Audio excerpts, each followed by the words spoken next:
If we could have your attention and attention in the barn, please. If you will pause just a moment, rise and remove your hats. We'll have the invocation and the national anthem. We have Allie Kalina this morning from Reynolds County 4-H to give our invocation. Would you please bow your heads and pray? Dear Heavenly Father, we thank you for everyone gathered here and for the cattle that are about to be shown today. May you, Lord, bless each and every animal and kid who walks in this ring today, and please keep everyone safe in their travels back to their final destination. Lord, we thank you every day that we wake up and have the ability to praise your name, for without you, we have no light. We say this in Jesus' name we pray. Amen.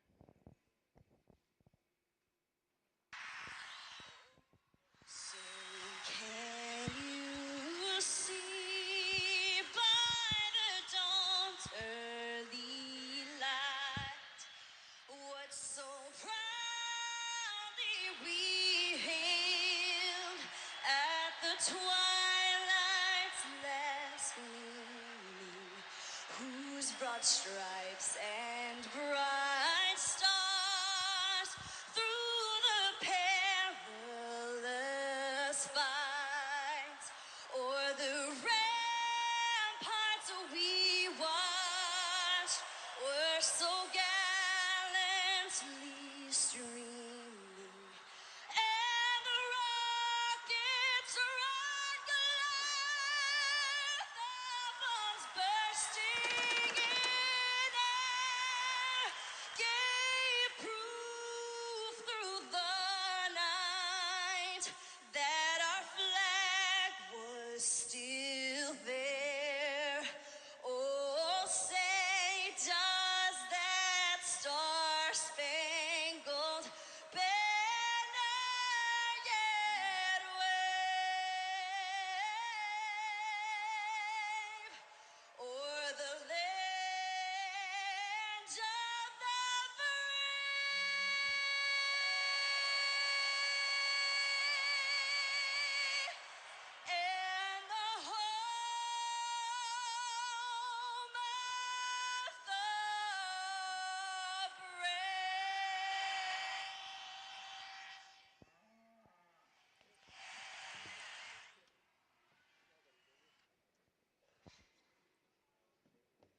We want to welcome everyone this morning, and we want to thank our judge today, Mr. Chad Coburn. He's returning again. He was our judge last year, and we appreciate him. Chad is from Sterling County, been county agent there for a number of years.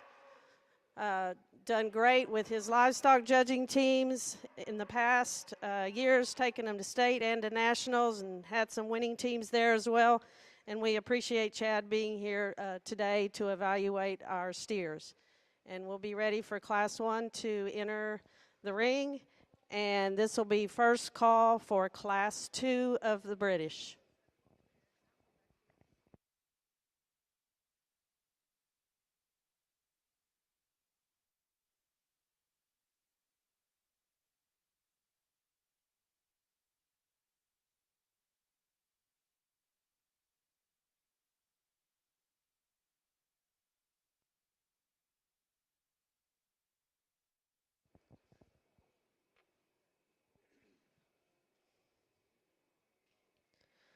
Class 1 of our British will have 18 exhibitors in this class, and our weight range will be from 1015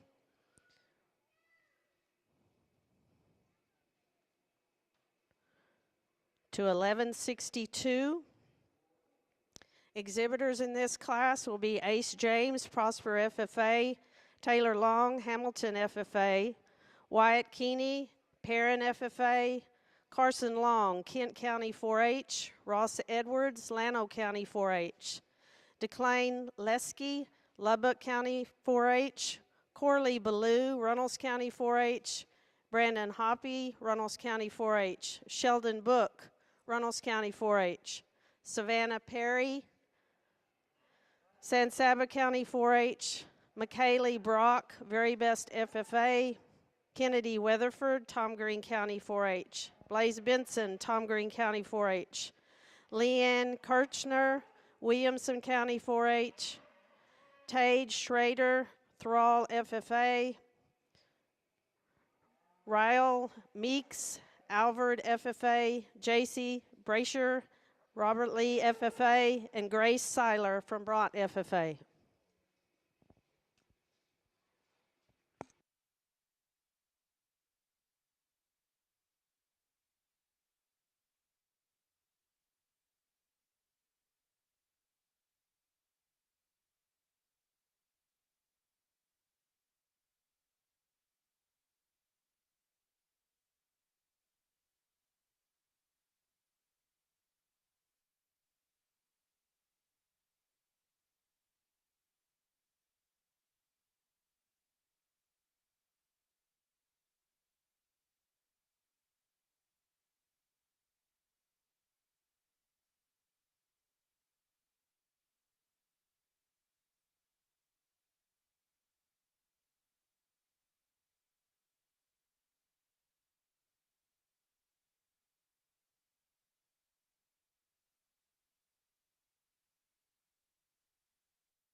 Attention in the barn, second call.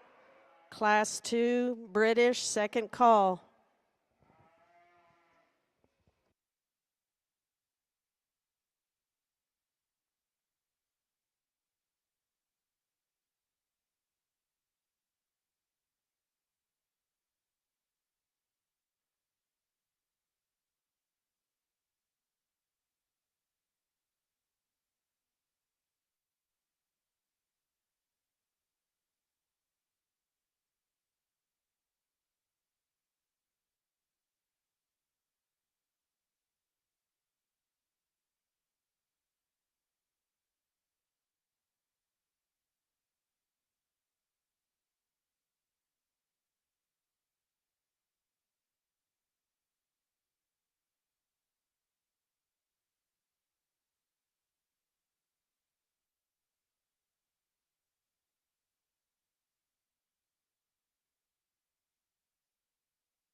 For anyone who has family or friends that are watching at home, the steer show is being live streamed this morning.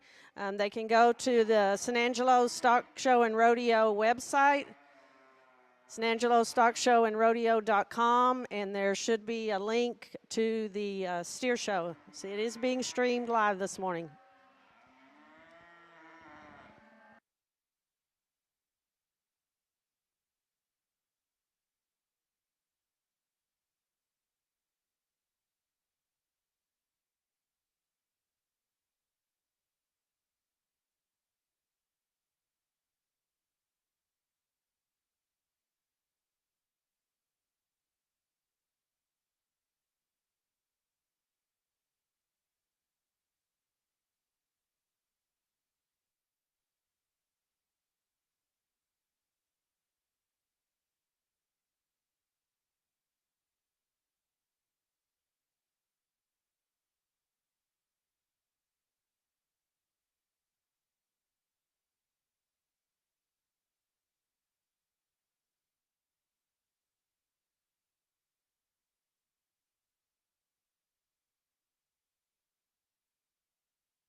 Well, good morning. Test, test. Can y'all hear me in the stands? Kind of, sort of. Well, it's a event that I've been looking forward to for a year. We got to do this last year, and with the weather, it was pretty touch and go here. And so we've got more cattle here, and I'm going to spend some time with your kiddos. I think everybody deserves a fair and honest look, and so it might take a little longer today. I'm not going to waste a lot of time, but at the same time, I think everybody deserves a shot, and so that's why we're placing all these cattle. After we get into the Europeans, we're probably going to have to get rid of some, but I want to spend some time with each and every kid. My kids showed steers growing up, and we were very fortunate to place a lot of cattle, but we never won anything real big, and so I know what it takes to do this game. I know the money involved and the time and the effort, and so these kids deserve a fair shot to get out here and show. If this class is indicative of the rest of the day, which I'm sure it is, we've got in for a really good treat. I think this particular class goes 5 or 6 deep, with the exception of the 2 on the top end. I think they kind of win for fun, and yet as you study this pair up close, I don't think it's close after that. And what I mean by that is this predominantly red steer, the shorthorn calf, just wins on presence and profile and quality from the side. He's still sound and functional at the surface. He looks like a lightweight steer. He looks like one that's going to approach the choice grade in regards to his quality grade, and still has some yield potential to him. He's got some shape right behind his blade. He carries that into a good durable hip and hind leg, and got a presence from the side that I like. And so that's kind of what we're after today in a small package. That's a nice kind of a steer. I really like this Hereford Mark steer from his blade back. He's got a lot of shape to him. He's good enough in terms of proportionality through the center and lower 1/3 of his body. He's sound enough at the ground. He's a little straighter from his hock to the ground compared to the red cap, but I think he's still functional at the surface. You know, to me, aesthetically, as you study him up through his neck and his throat latch, he's a little chuffier there, maybe not as attractive as the 2 cattle on either side. But at the same time, I just read him with more natural shape down his top, and he's functional. He's got enough cover on him. I think that's a nice kind of a calf. The red steer in third is another one that's got a neat body shape to him, and as she gets him parked, I like him better on the stand than I do on the move. He's one that's real shapely down his top. He's real big and stout in his upper hip and pin set. You know, as you study him from a profile, he's too far forward in his shoulder, so he's starting to rock on his knee just a little bit, but he's still a deep-bodied, productive kind of a steer that you really like the carcass merit in him.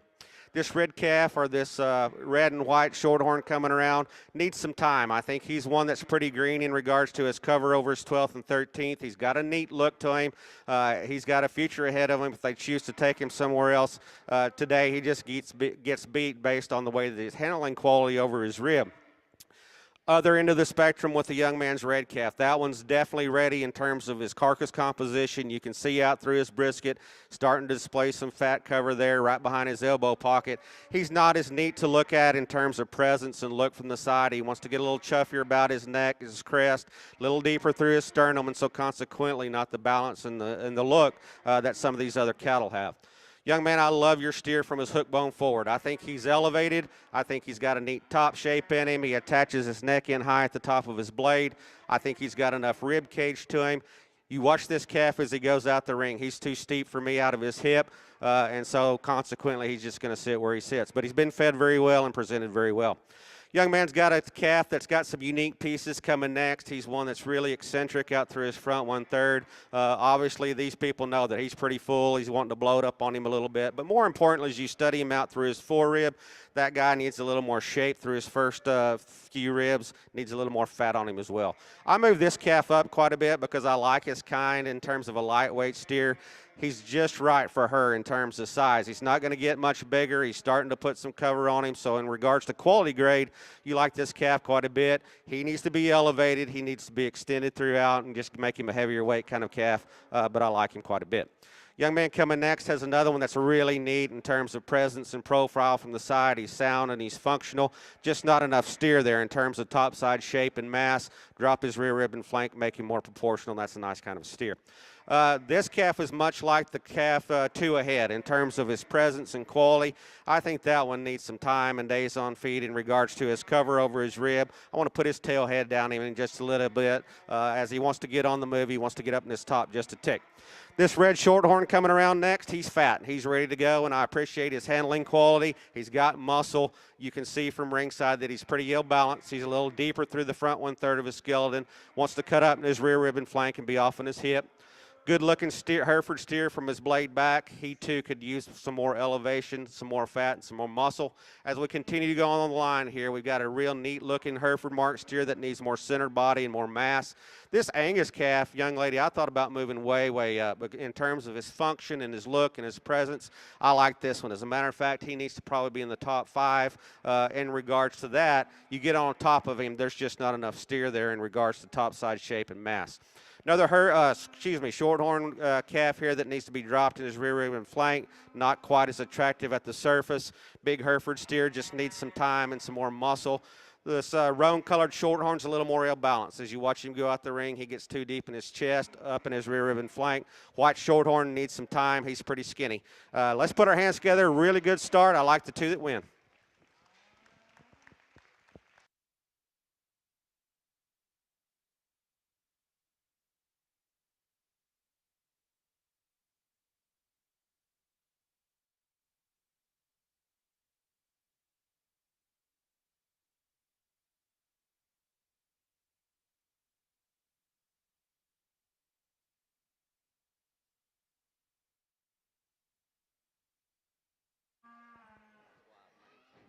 Attention in the barn, this is first call for your heavyweight British. First call, heavyweight British. Our placings from Class 1, in 6th place, Corey Lee Blue, Runnels County 4-H. 5th place, Ross Edwards, Llano County 4-H.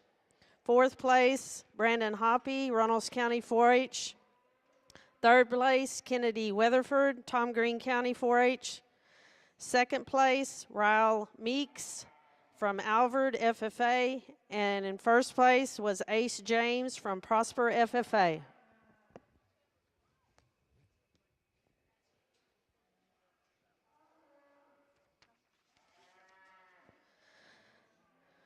Now coming into the ring will be Class 2 of our British breed. There's 18 in this class. Weight range from 1180 to 1289. Exhibitors in this class are Alyssa Kohler from Jordanton FFA, Jack Johnson, Blanco FFA, Jet James, Prosper FFA, Taylor Jeffrey, Fisher County 4-H, Presley Sliger, Hamilton FFA, Wyatt Keeney, Perrin FFA, Brogan Patchke from Idalou FFA, Caitlin Nix, DeLeon FFA, Camlin Macy, Montgomery County 4-H, Jenna Battle, Ballinger FFA, Hattie Kalina, Runnels County 4-H, Beth Kellemeyer, Runnels County 4-H, Whitney Christian, Runnels County 4-H, Bryson Book, Runnels County 4-H, Billy Perry, San Saba County 4-H, Tinley Rowland, Snyder FFA, Lexi Kalina, Wall FFA, and Paige Rome from Ross Sterling FFA.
Attention in the barn. This will be second call for your heavyweight British. Second call, heavyweight British.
Attention all exhibitors.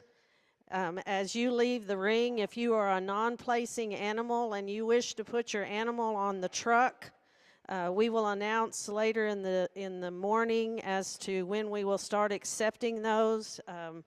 There will be a pin on the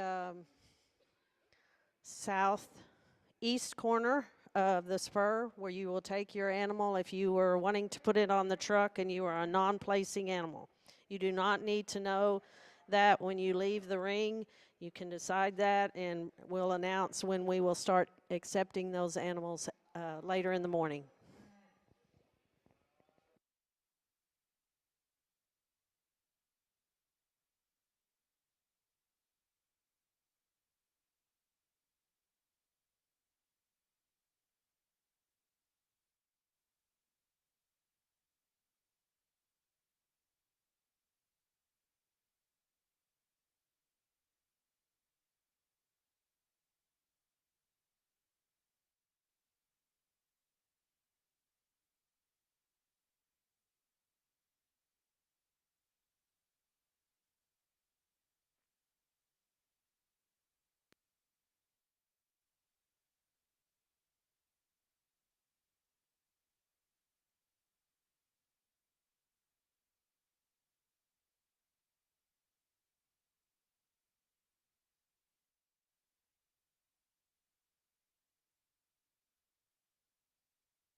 Heads up along the rail, kids. We have a loose steer. Heads up.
Well, a really good class here. We kind of changed gears a little bit. I talked to each of the kids on the side, and we're just going to talk the top 6 on the mic for that's the amount of ribbons they have. And so to kind of expedite things and still give your kiddos a shot, that's what we're going to do. And so I think this it's a close pair on top, and I think it's for different reasons. The calf that wins the class is better at the ground.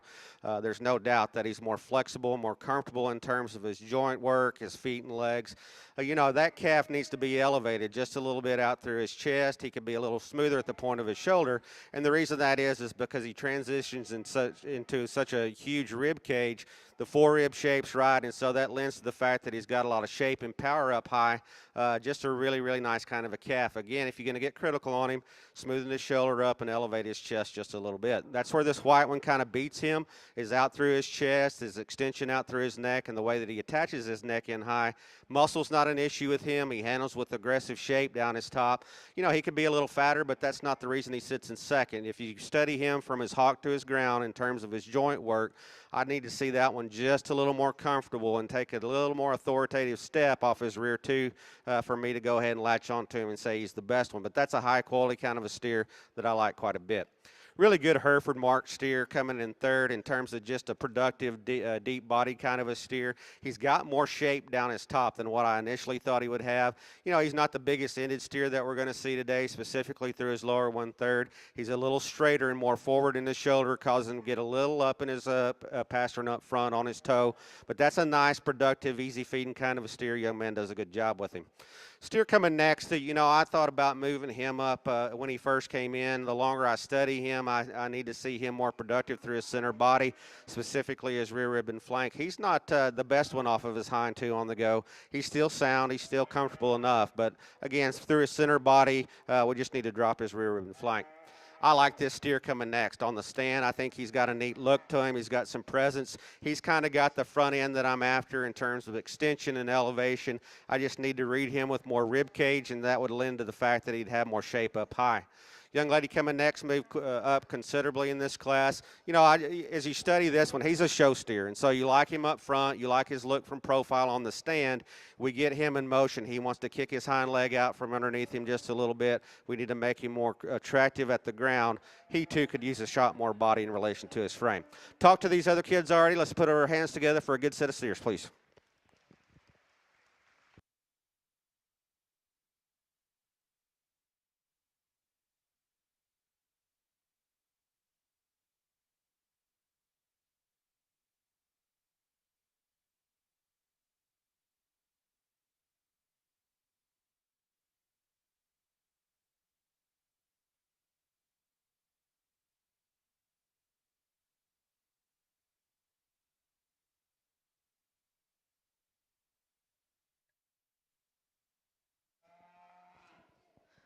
Placings in Class 2 of our British breed. In 6th place, Taylor Jeffrey, Fisher County 4-H. 5th, Beth Kellemeyer, Runnels County 4-H. 4th, Billy Perry, San Saba County 4-H. 3rd, Brogan Patchke, Idalou FFA. 2nd, Jet James from Prosper FFA. And in 1st place, Caitlin Nix from De Leon FFA.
Now entering the ring will be Class 3, our heavyweight class of our British breeds. The weights ranging from 1349 to 1499.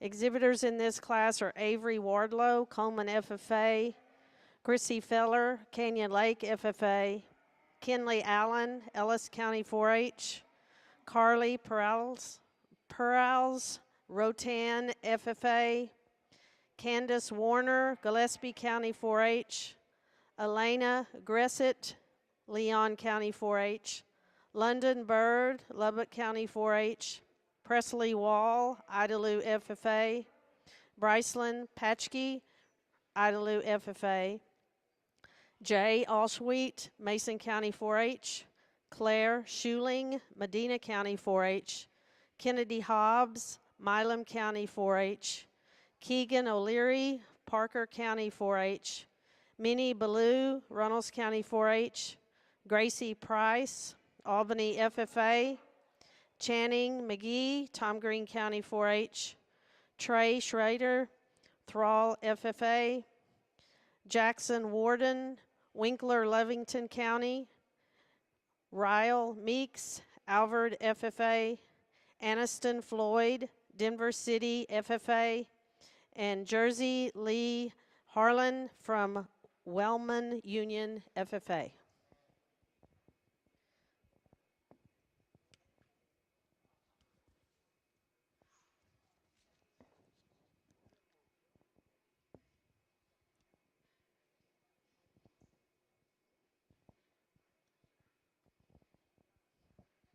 Immediately following the judging of Class 3 of our British, we will have the judging of the champion and reserve champion of the English breed.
Attention in the barn, this is first call for your lightweight ABC. Lightweight ABC, bring them on over to the spur. That'll be class 6.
Well, a good class and a challenging one here. And San Angelo is a good steer show from a major show perspective, but it's a challenging one and actually a tough one because they only sell 2. And so, as I said at the beginning of the show, uh, that's what we showed as a family. And so, my decision between second and third today is going to be very, very important because I've been a lot more on that side than on this side. And so, I'm going to call them as I see them and be honest with you and just give you my opinion. And after all, it's a subjective opinion. That's just my opinion today, and that's the way we're going to land. And so, if you're sitting third, fourth, and fifth, You know, depending on weight and maturity, hopefully these cattle can go somewhere else and get along pretty well. So with that said, I think it's a pretty easy place to start with the red one. I like his weight for this particular division. I like his moderate frame. But those things aside, he's a show steer. He's one that's really, really good out through his throat and his neck, and he attaches his neck in high. That steer's got a lot of shape and power right behind his blade, and he carries that into a big old upper pin set. You know, to me, as heavy weight as he is, even though he's in the 13 still, that guy could use just a shot more on him in regards to fat from a quality grade perspective. But yield grade, no problem there. Just a really neat kind of a calf, and he's the show steer of the bunch. I love the functionality of the Hereford steer in second. You know, he's a tick bigger in terms of his hip height and his frame and his weight, but he's still okay, and he's a deep-bodied, sound kind of a calf. He gets beat up front in terms of just aesthetics, maybe not as clean through his throat or the top of his neck, but that's a sound, functional kind of a calf that I like quite a bit.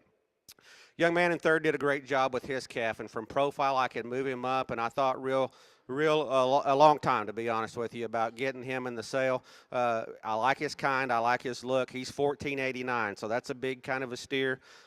You know, to me, as you study his depth of body and his proportionality from forward to rear flank, he's good. I just don't read him with as much true rib cage and true topside mass as the two that beat him, but that's a really, really good kind of a steer. On the stand, the Shorthorn probably needs to win.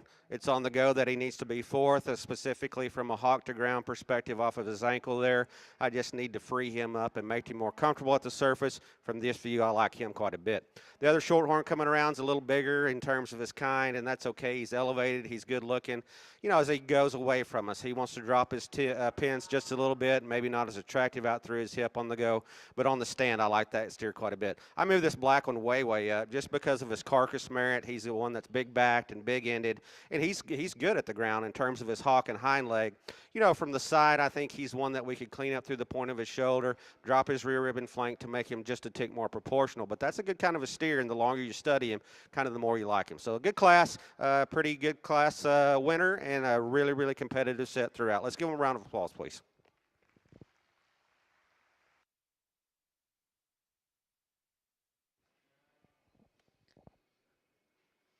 Attention in the barn. This is second call for your Class 1 of ABCs.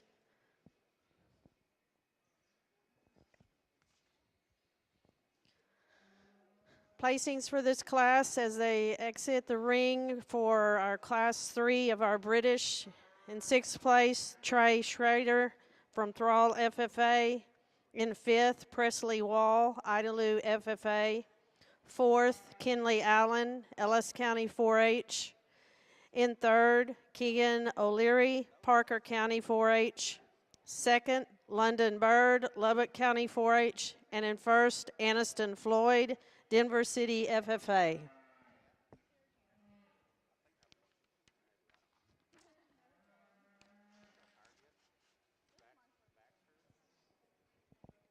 In just a moment, we'll be bringing back in our first and second place steers from our British division for judging of our champion and reserve British.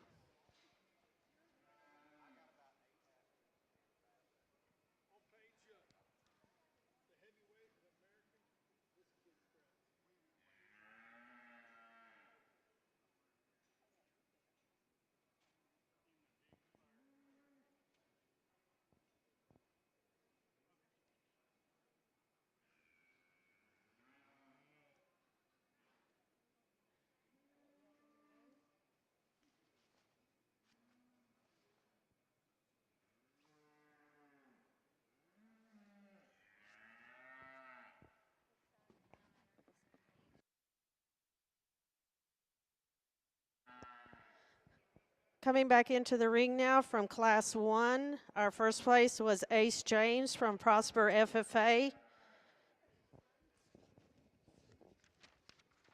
From Class 2 was Caitlin Nix, De Leon FFA.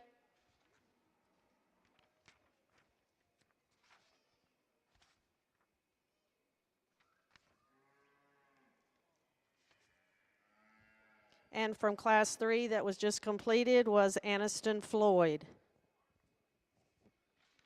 Our second place placing for each class From Class 1, we have Riley Meeks.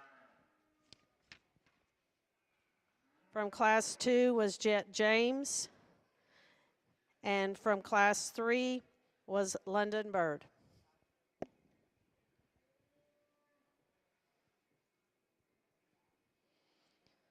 Mr. Coburn will now be selecting your champion and reserve champion of your British Breeds division.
Well, what a tremendous set of cattle we had here in the British division, and again, with more numbers this year, the quality's just as good. Last year, the folks that showed up in the ice storm came to play hardball, and so did these people here. And not to take away from the cattle that have left the ring, I think we've seen quality steers throughout, and so I like this lineup quite a bit. You know, I was telling some of the young people on the rail, when you get a show here that calls it a British division, it's difficult for some of those breeds to compete with, say, a shorthorn, and the shorthorns don't win for that reason. I think those are the best three cattle, and yet from the ringside you can see that there's some differences between them. And so this lightweight calf, in relation to his weight, I think he's probably the best one, just in terms of his body depth, his proportionality, and still has some presence and quality from the side. He's in the light 1,000 range, 1,100 or whatever. And so, you know, I'd like to see him just a little bit further along in terms of his body weight. But for his maturity and his depth of body, I don't read that calf ever being a big one, and he's there in terms of his endpoint value. So this middleweight steer is kind of a little different than the two on either side of him, and I thought that class was close, and I sorted it based on comfort and flexibility at the surface. That steer from his blade back, you really like him. I think he's got a lot of shape and power up top. He's fat enough in terms of quality grade and still can yield relatively well up front. That's where we change him just a tick out through his sternum, out through the point of his shoulder. But again, when you get that kind of topside mass and a hind end to go with that, front end shoulder is going to be part of the equation. No doubt the show steers and wins the heavyweight. Just a very cool looking beast out through his neck and the way that he attaches his neck in, and still has a relatively elevated look up front with the right kind of transition from his shoulder to his forearm. I said in class, you know, that guy in relation to his frame could even use just a tick more fat on him, but I think he's fat enough, he's good enough at the surface, and so to me, I think he's the most comfortable thing to do. Let's give her a round of applause, please. We'll pull that one out and then see what happens.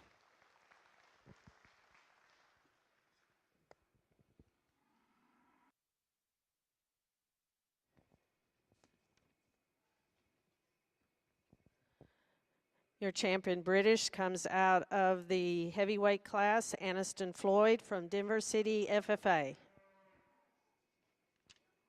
Coming in to judge for reserve will be London Bird from Lubbock County 4-H.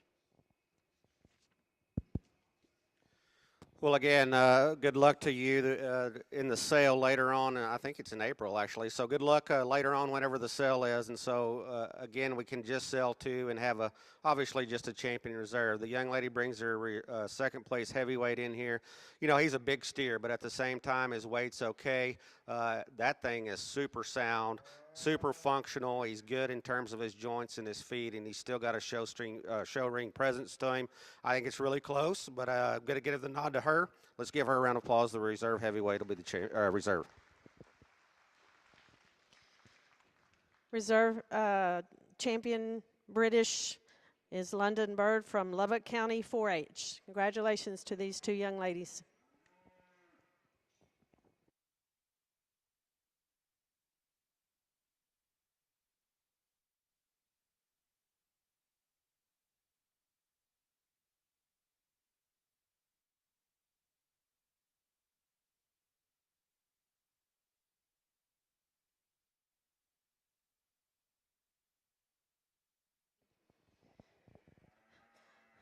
If you are a first or second place exhibitor or champion or reserve champion, we need to remind you that we need you to be sure and take a picture. That will be used at the sale. Your animal will not be taken through the sale. I believe the sale is April the 16th, but I'll check to make sure that's correct. And the exhibitor will come back at that time.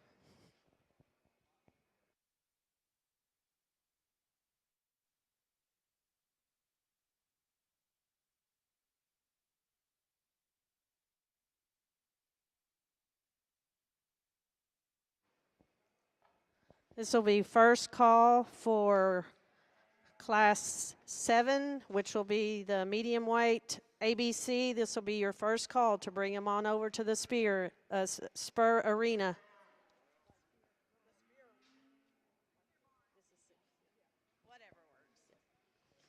Now entering the ring is Class 6 of our ABC division. There are 19 in this class, weight ranging from 1,000 to 1,139.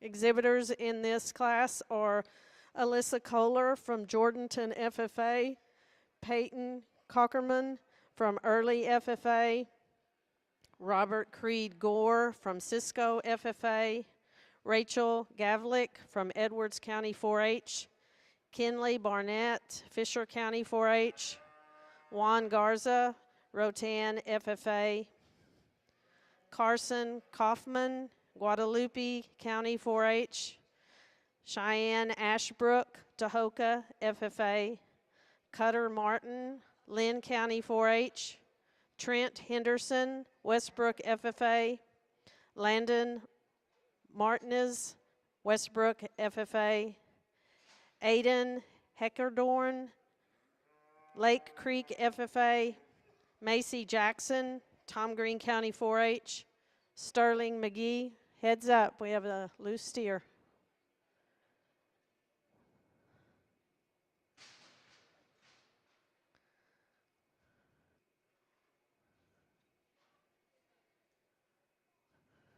Heads up.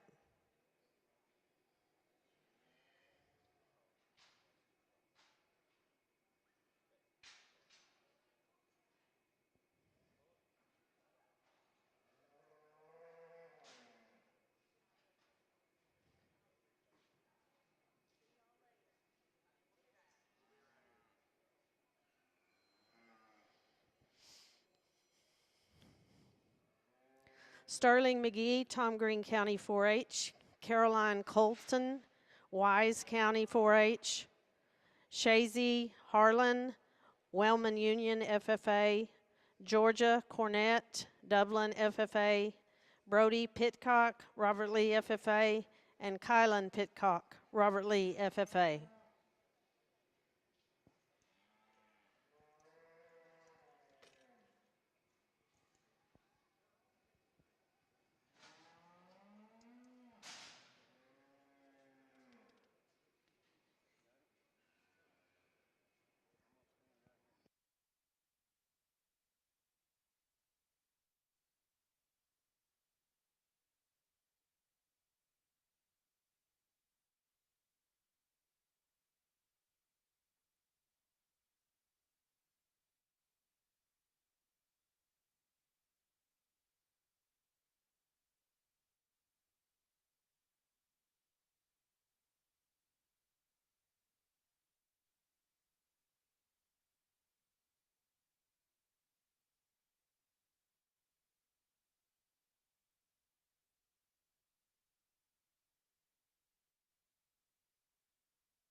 Attention in the barn. If you have a middleweight ABC Class 7, a middleweight, you need to bring them on down.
Heads up on the rail. We got a loose steer. Heads up.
Heads up along the rail. We got a loose steer.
just a little bit.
For everyone visiting here today, we wanted to let you know that the vendors are here in the exhibit building, the First Financial Pavilion, and there are also food vendors on the midway. I can vouch for the street tacos and the bada bing pizza, but there's plenty of choices out there. So please go and support those vendors in the exhibits as well as our food vendors. We appreciate them being here this week. Also for exhibitors, we will be taking a lunch break after the black crosses. After the black crosses is when we'll take our lunch break.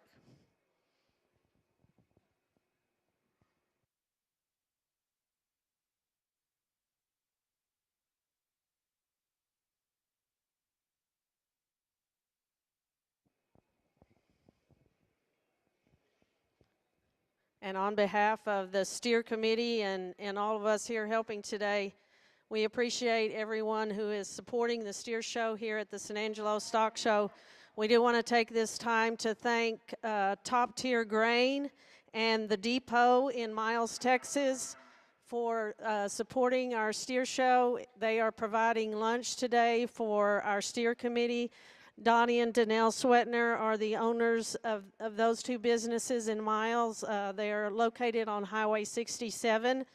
If you've never been to the depot, Danelle has a wide variety of things for your everyday needs. and we appreciate their support so much. So if you have a chance, stop by there, support them. Top Tier Grain also provides feed for a lot of these animals in the local area. Be sure and thank Donnie and Danelle for helping support the San Angelo Steer Show.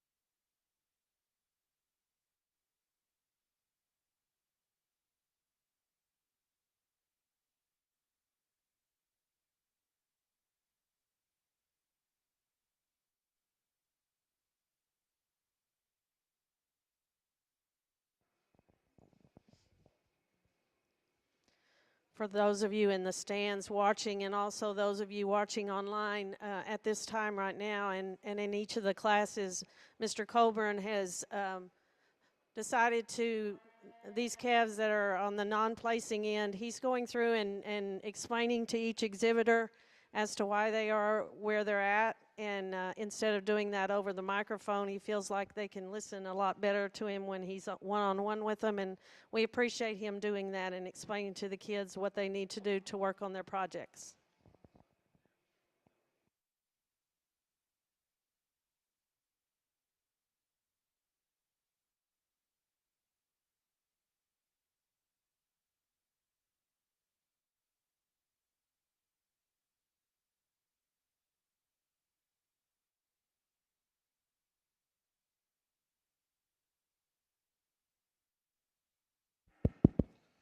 Well, what a really good start to the American Drive here. We weighed 4 in this particular class, and those 4 are high quality and good. And before we start our reasons on this particular class, the young man that had the yellow one that unfortunately got loose from him several times, that's a really good calf, and I want to give him credit for his calf and the way he's been fed. And I think as we project him into a kind of a Houston deal later on, if that thing will calm down and show for him, I think he becomes a nice competitive steer that gets a pretty easy brand. So again, we can only sell 2, so my decision between 3rd and 4th versus 1st and 2nd is very important. With that said, the one that wins for fun. I mean, he's one that's neat in his body. He's one that's got a neat presence and quality from the side, and yet when you put your hands on him, he's the most market ready, if you will, from a quality grade perspective as well as yield grade. Big back, big-ended, and sound. That's just a pretty easy place to start. So from there, I think you can do a lot of different things. The brindle steer that's going to remain second, I think, is just the cooler show steer that's got the more presence to him in terms of the levelness of lines that he has down his top and out of his hip. He attaches a cleaner, longer neck higher at the top of his blade. He's adequate in terms of shape down his top and from behind. He wouldn't be second if I thought he was light muscled. He needs more rib cage in terms of his lower body. He could be just a little bit more flexible off his hind two to be, comfortable with, but that's a nice kind of a steer. Young lady, that one, if you can take him somewhere else, I don't know what's in your pen yet, but if that one goes somewhere else, he's a easy Brandon kind of a cattle, big back, big-ended. He's just not as attractive out through his sternum or the point of his shoulder. He's a little more pronounced and more forward in terms of his knee, but that's a good kind of a steer that's got a lot of product and shape. So with that said, the 1 and 4th is the one that I'd probably load up and say that one's going to be really, really good. And so why is he 4th? He's pretty green. If we drop his body in terms of his rear rib and flank, that is a good kind of American steer. From his blade back, he's got shape. He's super sound and comfortable at the surface. Nice looking from the side. I'll probably look like a goofball. If she can show him, there again, she may have more than him. But if that thing gets shown, that one's big time. He's just not ready today. This stocking-legged one comes next. He's a little plainer in terms of look. He's fatter. He's deeper. He's got muscle. Again, just not the wow factor and the bells and whistles as the 3 that beat him. Good kind of a calf comes next. Young lady in the pink has. Like him from his blade back. He's a long-sided kind of a steer that's comfortable at the surface. He's a little more jammed up through his neck. He's a little crestier, a little straighter up front, but that's a nice steer. I told the young man here, I think that was the top 6, but just comment on this one very briefly as he goes out. His better days are ahead. We need to drop that guy's belly, level his hip out just a little bit, but a high cutability steer that's very nicely presented. Good class throughout. Let's congratulate these kids, please, for a good job.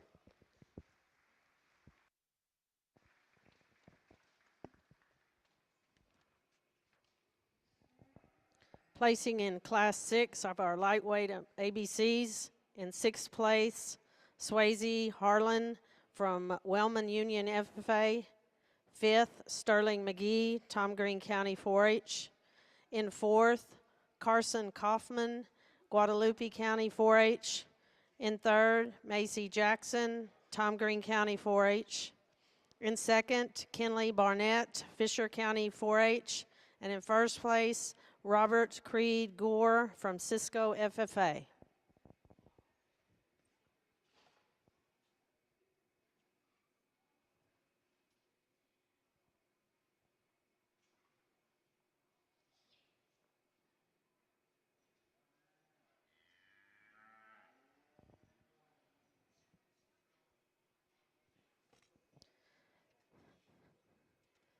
And attention in the barn, this will be first call for your heavyweight ABCs. First call.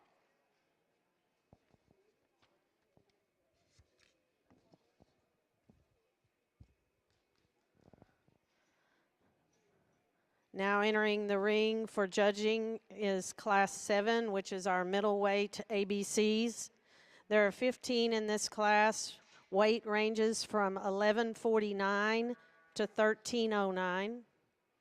Exhibitors in this class are Avery Wardlow, Coleman FFA, Jacob Alba, Coleman County 4-H, Gracie Oates, Davenport FFA, Hope Garmer, Fisher County 4-H, Halen Gimbler, Marion FFA, Katie Irwin, Seguin FFA, Tori Wyatt, Navarro FFA, Alexander Jones, Navarro FFA, Creed Kite, Groover FFA, Devin Yancic from Karnes County 4-H, Kenley Haver, Robertson County 4-H, Wesley Sparks, Wall FFA, Aubrey Tamb, Cedar Park FFA, Eliana Breedlove from Tom Green County 4-H, and Brody Pitcock from Robert Lee FFA.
Well, this one was tough, and I can tell you that with what have we seen? 5 classes. This one's the most difficult, and from ringside, you'll obviously have your favorites from a exhibitor perspective and even a cattle perspective because there's so much variation here.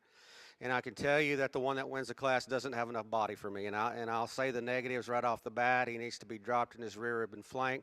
But he's the one that still presents the quality and the presence on the go. He's really, really massive in terms of his rib shape, his top side mass in relation to his frame. He's high cutability.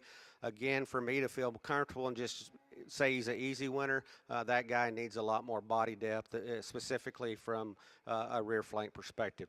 It's close here between second and third. You've got a show steer in third that probably needs to win on the profile, but he's the lightest muscle of the top 3. So you kind of fit this black one in here. I think he's the one that's the most compositionally correct. He's got enough fat cover on him to say he's going to be acceptable from a quality grade perspective. He's big backed and he's big ended. He's not as good out of his hip in terms of levelness from his hooks to his pins, just not the bells and whistles and the attractiveness that the class winner has, or actually the steer right behind him. I just read him with the most muscle shape up high, so I think he needs to be there from a carcass composition perspective.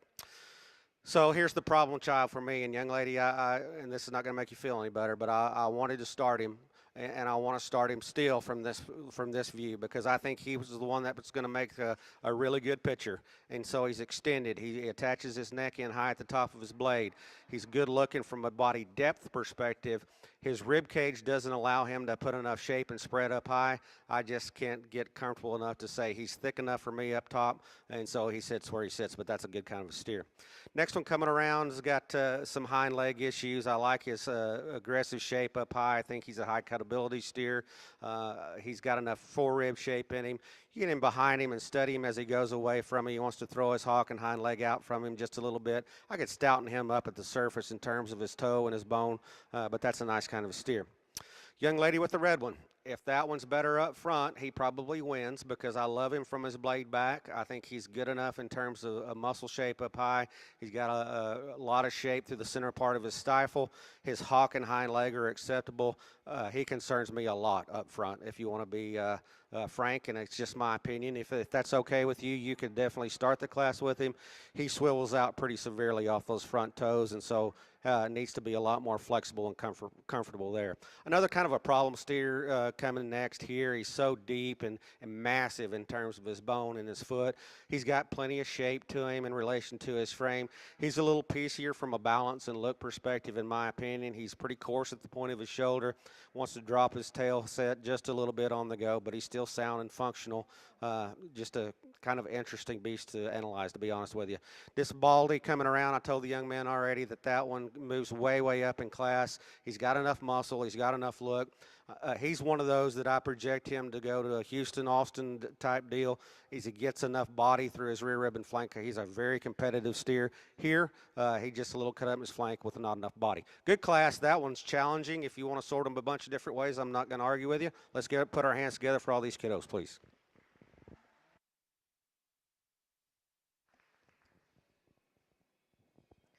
Placings for Class 7 of our middleweight ABC.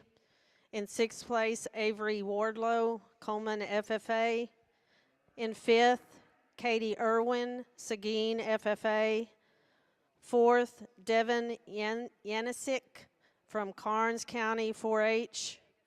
In 3rd, Halen Gimbler from Marion FFA.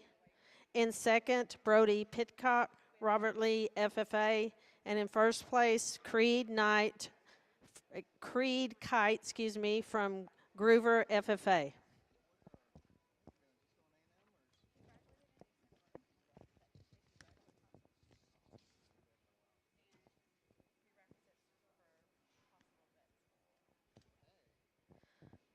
Now coming into the ring will be Class 8, which is our heavyweight ABCs. We have 15 in this class. The weight range is from 1337 to 1549. Exhibitors in this class are Chrissy Feller from Canyon Lake FFA, Tucker Wells, Guadalupe County 4-H, Alexander Jonas from Navarro FFA, Steele Kinney, Llano County 4-H, Caden Hodnett from Friendship FFA, Sawyer May, Tahoka FFA, Torin Tinney, Mason County 4-H, Ace Nagalen from Medina County 4-H, Jessa Battle, Ballinger FFA, Gracie Price, Albany FFA, Luke Kalina, Wall FFA, Blakely Benson, Tom Green County 4-H, Farron Speck, Tom Green County 4-H, Alana Garcia from Bowie Austin FFA, and Tage Schrader from Thrall FFA.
Attention in the barn exhibitors, we want to remind you we will take a lunch break after the black crosses. After the black crosses.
Attention in the barn, attention in the barn. Exhibitors of Class 11, lightweight,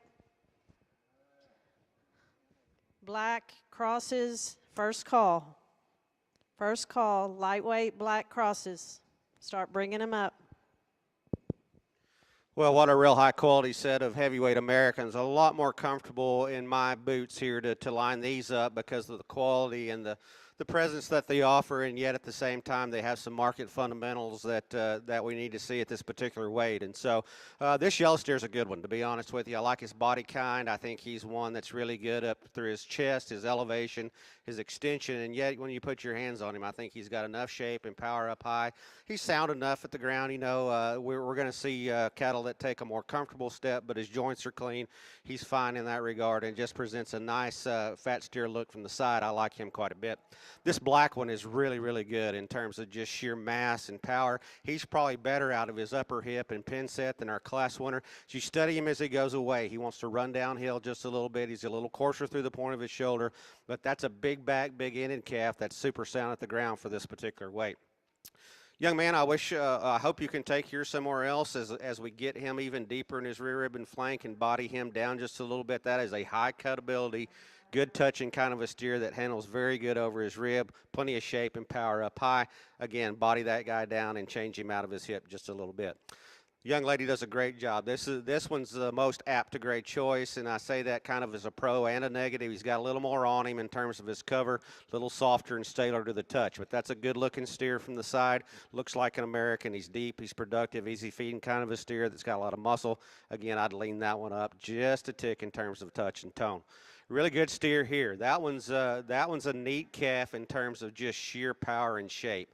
He contends and rivals anything in here in terms of his aggressive feed behind his blade and carries that into a huge hip and stifle. That guy needs time. He needs days on feed. He's the hardest doing in terms of his center body, a little more tubular, if you will, and so I'd like to make him just a tick more productive through the center part of his skeleton. Deep-bodied steer, that's where that one beat her.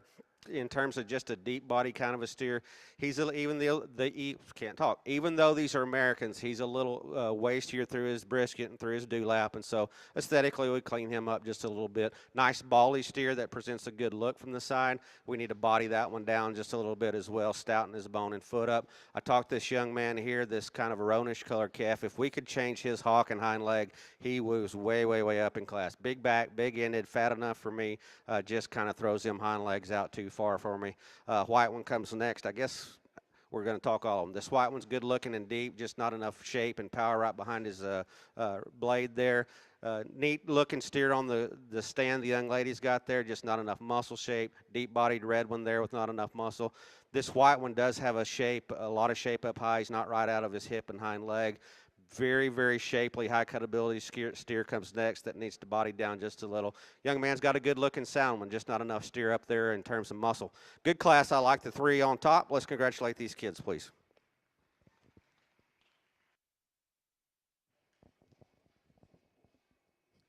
Placing in Class 8, heavyweight, ABC.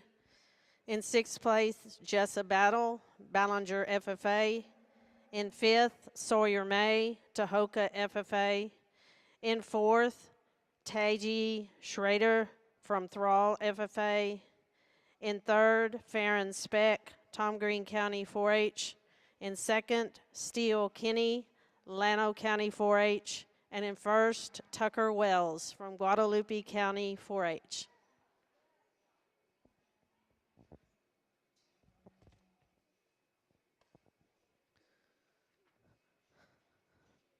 Mr. Coburn will now begin the judging for the champion and reserve champion ABC.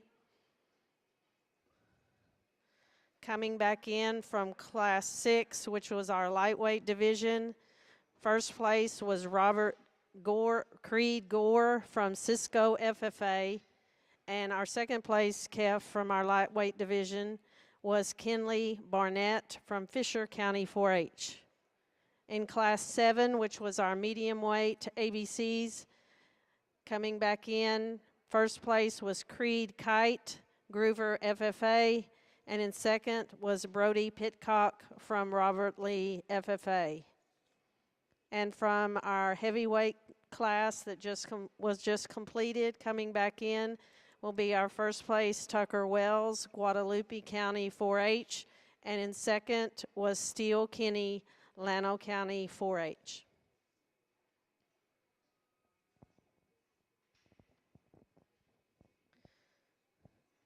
Exhibitors, if you have a lightweight black cross, go ahead and start bringing them up. This is your second call. Lightweight black crosses.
Well, what a fun American show. And again, we had a lot of variation in type and kind, specifically in that class 2. And so, very briefly, talk about these cattle. I love this lightweight calf. Obviously for 11 something, I wish he was just a little bit heavier, but in regards to his build and his quality, that one's got a unique presence and look to him. I think he handles really good over his rib cage and still has shape and power up top. And so he's in contention, don't get me wrong, but I just wish he was a couple 100 pounds heavier, and it would be an easier decision for me. So this gray one coming out of the second class, I thought that was a challenging class, and he's kind of the oddball out here, but he's got a lot of good in him. That's a high cutability steer that's very aggressive over his loin edge. He's stout out of his upper hip. He's got a lot of expression of muscle. I just wish I could see him a little softer through the center part of his body, blow his rib out just a little bit, and that would make it a lot more competitive. He's got presence, he's got quality, just not quite the guts that he needs to be more proportional. Just talk this yellow one. That's a fat steer. I like him from the profile. I think he's got enough to him in regards to muscle. I think he's right and appropriate in terms of his weight.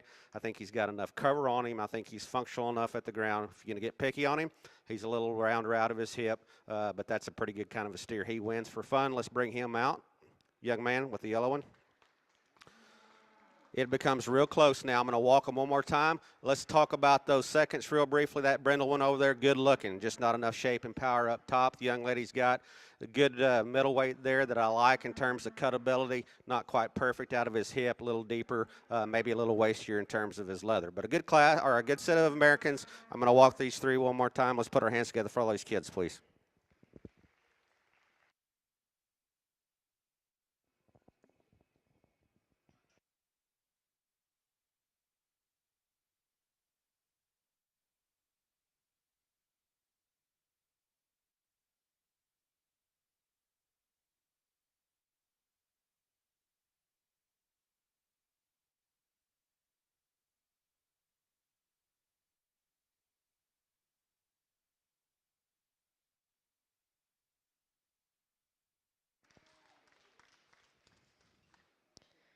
Your champion ABC came out of the heavyweight, Tucker Wells, Guadalupe County 4-H.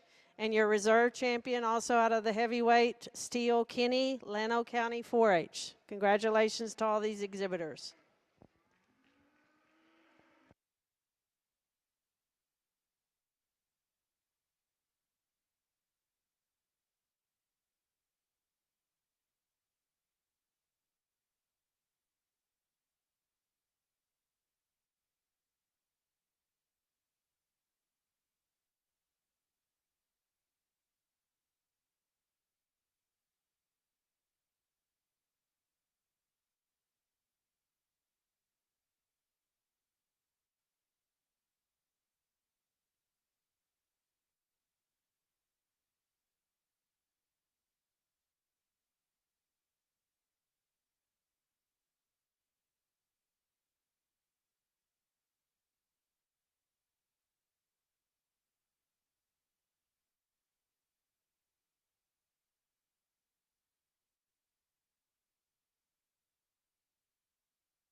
Now entering the ring will be our lightweight black cross class.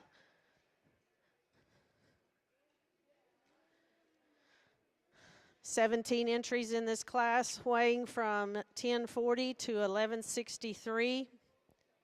Exhibitors in this class are Arena Turner, Panther Creek FFA, Mercedes Aranda, Crane FFA, Haley Garmer, Fisher County 4-H, Torrin Tinney, Mason County 4-H, Connor Nuncio from Lone FFA, Kenzie Hobbs, Milam County 4-H, Coy Rich, Westbrook FFA, Sydney Fuller, Westbrook FFA, Kylie Matos, Westbrook FFA, Hattie Kalina, Runnels County 4-H, Kenya Boone, Runnels County 4-H, Clayton Ritchie, Abilene Cooper FFA, Brianna Gibbs, Tom Green County 4-H, Emma Yanisic from Cedar Park FFA, Madison Thurman, McCullough County 4-H, Sterling Montague from Andrews County 4-H, and Devin Liederman, Westbrook FFA.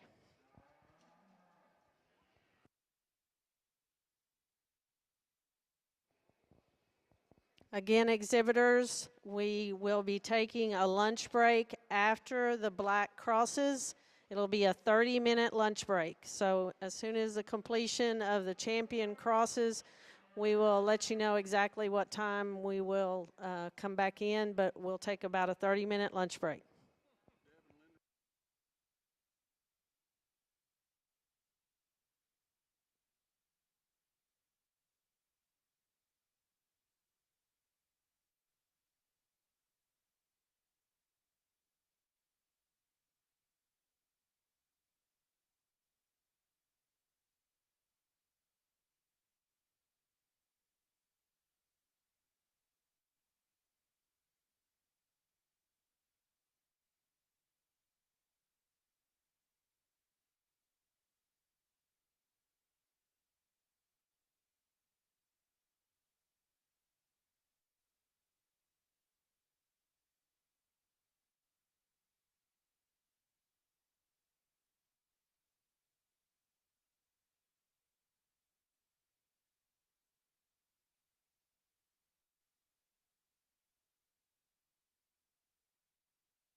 Attention in the barn, this will be first call.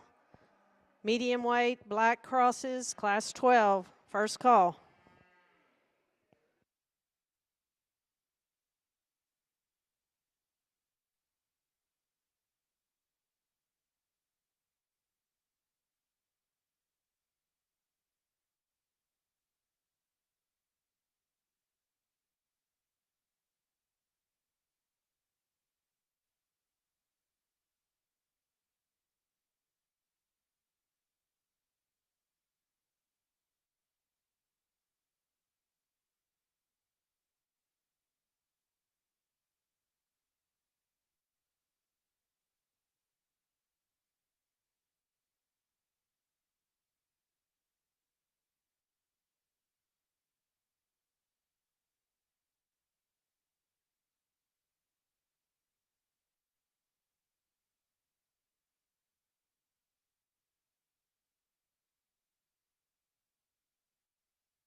Attention in the barn, final call, medium weight, black crosses. You need to be in the holding area.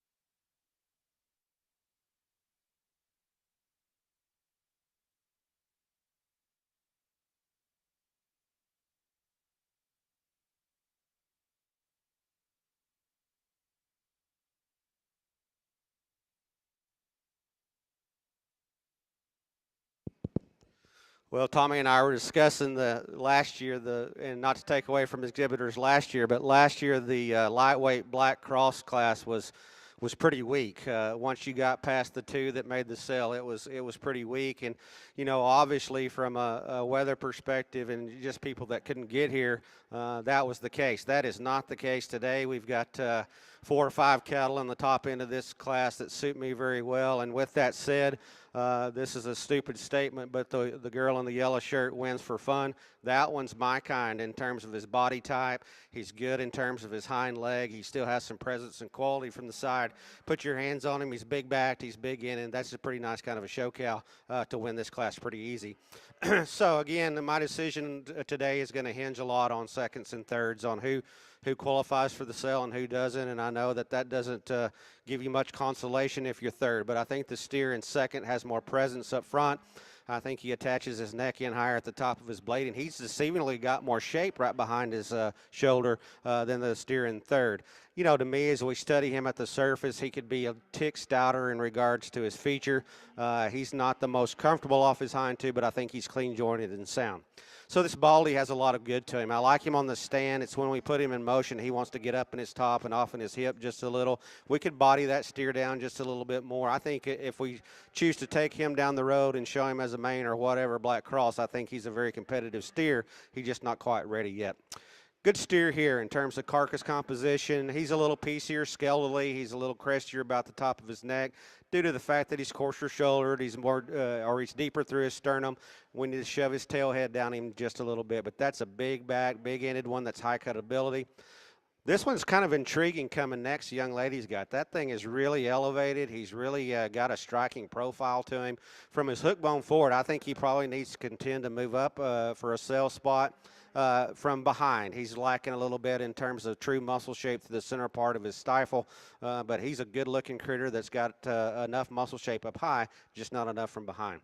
Good-looking steer that moved up quite a bit as well coming next. He's another one that's long-bodied and high-performing. He just needs to have more shape and power. Young man beats that steer in terms of mass in relation to his frame. We need to get that guy a little more elevated, give him a little more performance. He's not the best off his hind two as well. Let's congratulate these kids. I like the one that wins.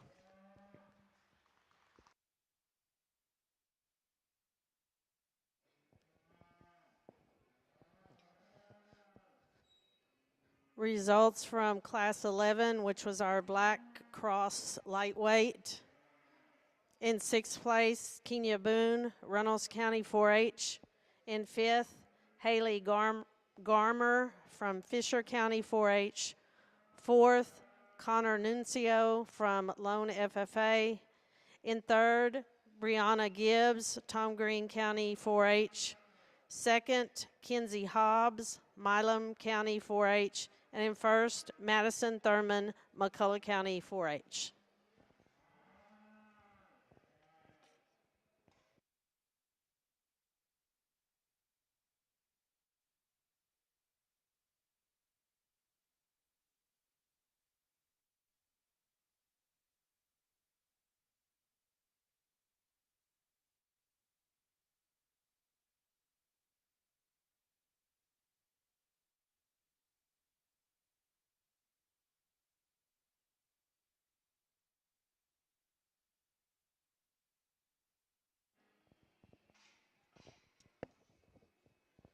Now entering the ring is Class 12, Black European Crosses medium weights. We have 18 Exhibitors in this class, weight range is from 1169 to 1289.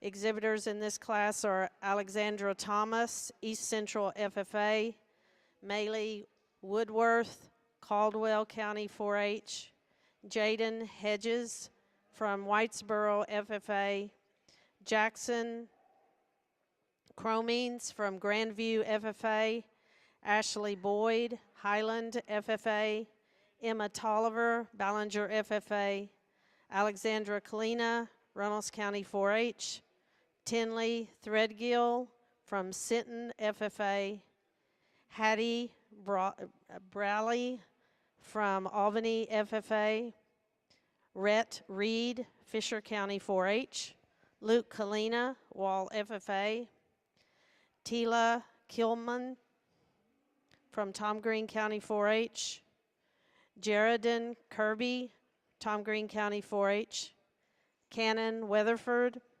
Tom Green County 4-H, Presley Hinkhouse, Tom Green County 4-H, Emmeline Mauser, Williamson County 4-H, Addison Seiler, Bront FFA, and Julian De La Garza from Coke County 4-H. This will be first call for your heavyweight black crosses, class 13. Bring them on down.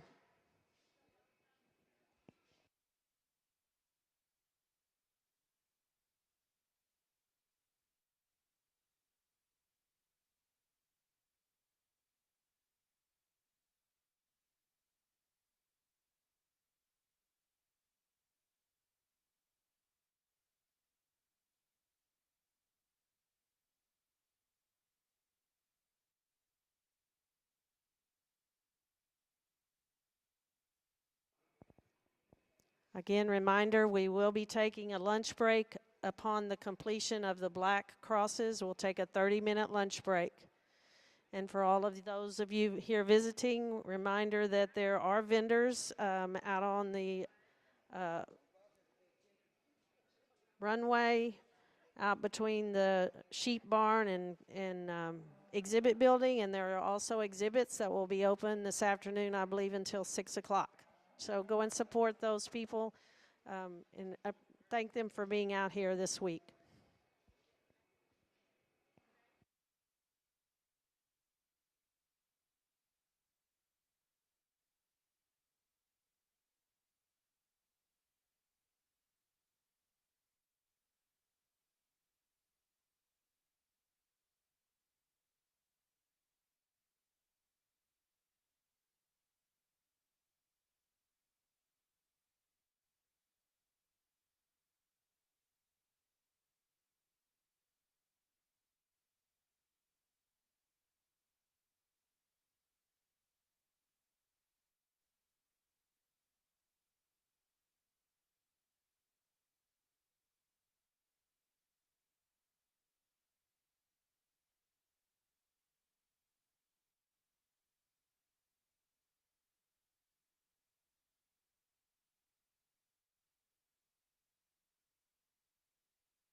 Attention in the barn, middleweight black crosses. If you haven't brought yours to the holding area, you need to do so now.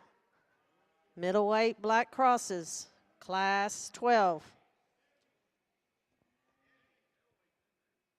Oh, I'm sorry, you're right, heavyweights. Heavyweight crosses.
Heavyweight black cross, exhibitor 51240 and 51624. We need you in the holding area. You're the only two missing.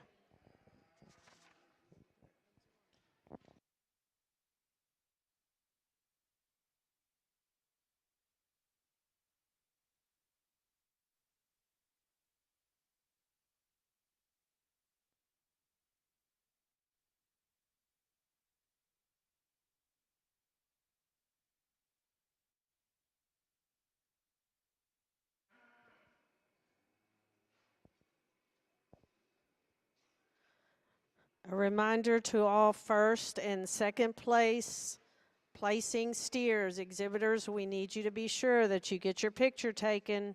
Your picture will be used in for the sale in April. You will not have your animal. It will just be you coming back through. So these pictures are very important for those buyers to see your animal. So be sure you get your picture taken. Anyone else who is wanting a picture of your animal, you're more than welcome to come on over and have your picture taken. But first and second place, be sure that you have yours done.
another really, really good class. And the good Lord has blessed me to judge a lot of shows across the country of different species. And so I've never been one to be so arrogant as to say if you're not pulled on the walk, you can't win, because I think all three of these cattle, maybe our class winner was pulled way down here, but that's irrelevant. I'm going to take time and try to find the best ones that suit me in terms of what I'm looking for today. And so if you don't get pulled on the rail, if you're listening from ringside, don't give up, because that doesn't mean a whole lot of anything. And so some of these cattle that are kind of sitting in the middle of the pack got pulled, and yet there's some composition differences that sort them down where they are. And so it is what it is. I think the class winner's good. I think he's very complete, and I think he wins pretty easily when you really study his body type, his extension, his presence, and his elegance up front, and still blends that into a big rib cage, big back and big in, and there's no doubt that he is the most comfortable and the best at the ground. He's the best out of his hip, and so to me, just a pretty easy place to start. So there's some cutability differences between second and third. This blaze face steer touches really, really good. As a matter of fact, he touches better than anything in the class. He's hard and he's fresh and he's youthful to the touch, and at the same time, he's got enough on him. I like his muscle type. From a profile, he's got enough look up through his throat and out through his neck. He needs to body down just a little bit, but more importantly, as you study him out of his hip and hind leg, he's not as comfortable as our class winner, and that's why he sits where he sits. Young lady on the stand that yours needs to be second, no doubt, and can probably contend to win. It's on the go. We get into a little issue structurally. He wants to get up in his spine and off in his hip. He's a little more timid off of his hind too. But from that perspective right there, if you just want to take a picture of one and say he's good enough at the surface, I'm not going to argue with you. He's big-bodied and good-looking, just not quite comfortable enough for me to feel comfortable. Next pair of baldies, I sorted those a little different. The young lady over there has a higher cutability steer that's real fresh and youthful to the touch. I like that about him.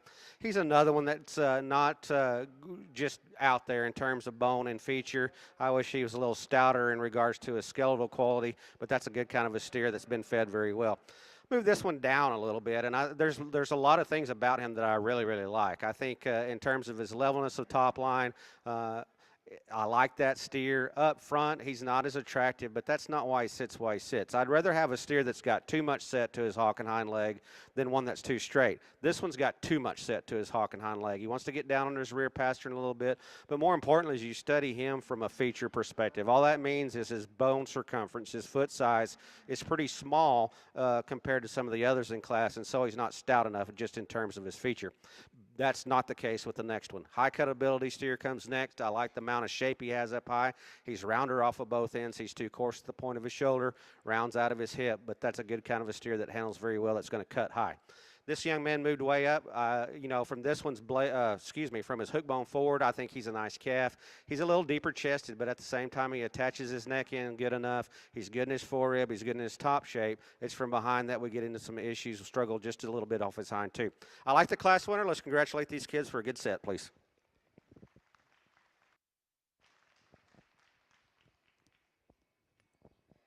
Results from Class 12 are medium weight black European crosses. In 6th place is Jackson Cromines from Grandview FFA.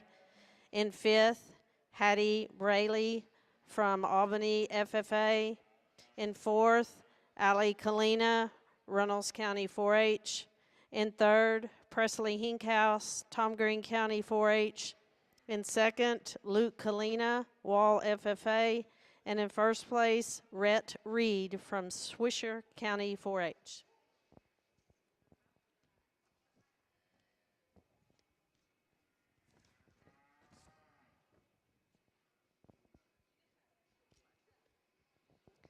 Now coming into the ring are your black European cross heavyweights.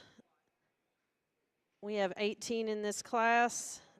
Weight ranges from 1330 to 1499. Exhibitors in this class are Jet James, Prosper FFA, Keely Gore, Cisco FFA, Coda Daniel, Petersburg FFA, Shelby Cox, Hayes County 4-H, Kyle Blount, Olton FFA, Austin Earhart, Lubbock County 4-H, Bryceland Patchkey, Idalou FFA, Reese Redwine, O'Donnell FFA, Jalen Cockrell, Pecos County 4-H, Shelby Santos, Winters, FFA. Alexandra Kalina, Runnels County 4-H. Eli Martin, Scurry County 4-H. Colin Whitworth, Bowie, Austin, FFA. Jenna McClurg, Bowie, Austin, FFA. Adlin Hodgson, Travis County 4-H. Riley Sims, Shamrock, FFA. Trail Schrader from Thrall, FFA. And Bradley Muth from Floresville, FFA.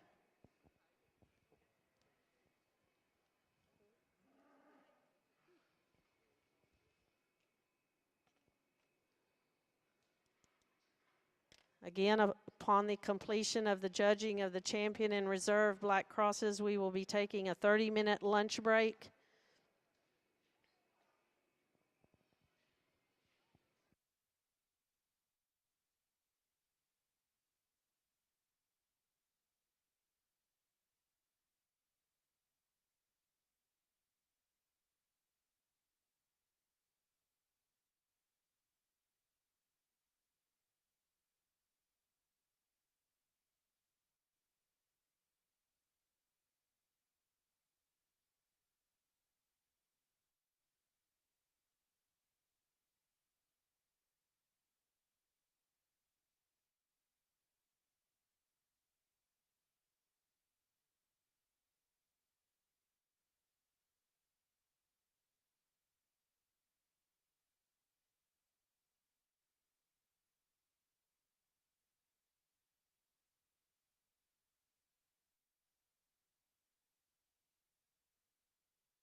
Well, a good class to finish off the black crosses with, and I think we've got some give and take on the top end of this particular class. And again, as I said before, not near arrogant enough to say that I didn't pull this one on the walk, because I didn't. He's got a little throat in him. He's got a little jowl, if you will, to him. But beyond his neck, that is a one good steer in terms of body type. Incredibly functional and sound at the surface. I think he's still fresher. I think he's still more youthful through the touch than the steer right behind him. Just a good place to start. Pretty fundamental, pretty basic in terms of his build, and that's the kind that I like. Steering seconds, really, really good. From his blade back, he contends to win. I think he's got enough levelness of lines. He's good enough off his hock and hind leg.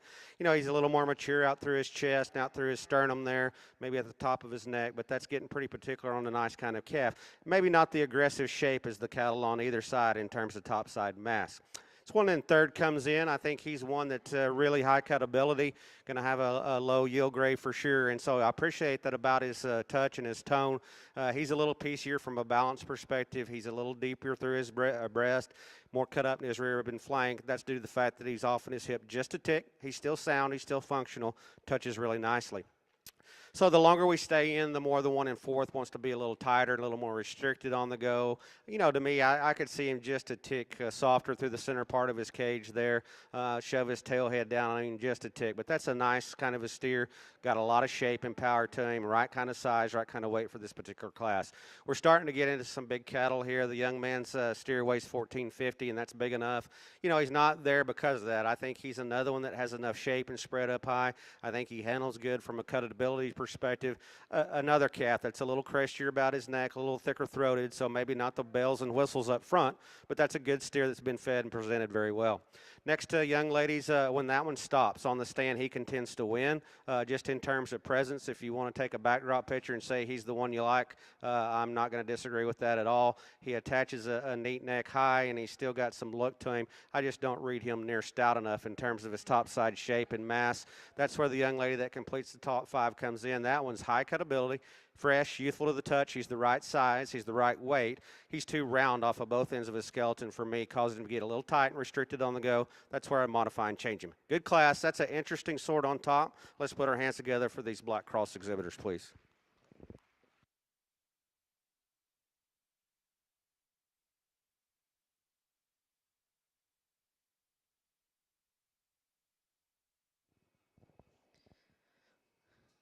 Results from Class 13, our heavyweight black crosses. In sixth place, Bryceland Patchkey, Idalou FFA.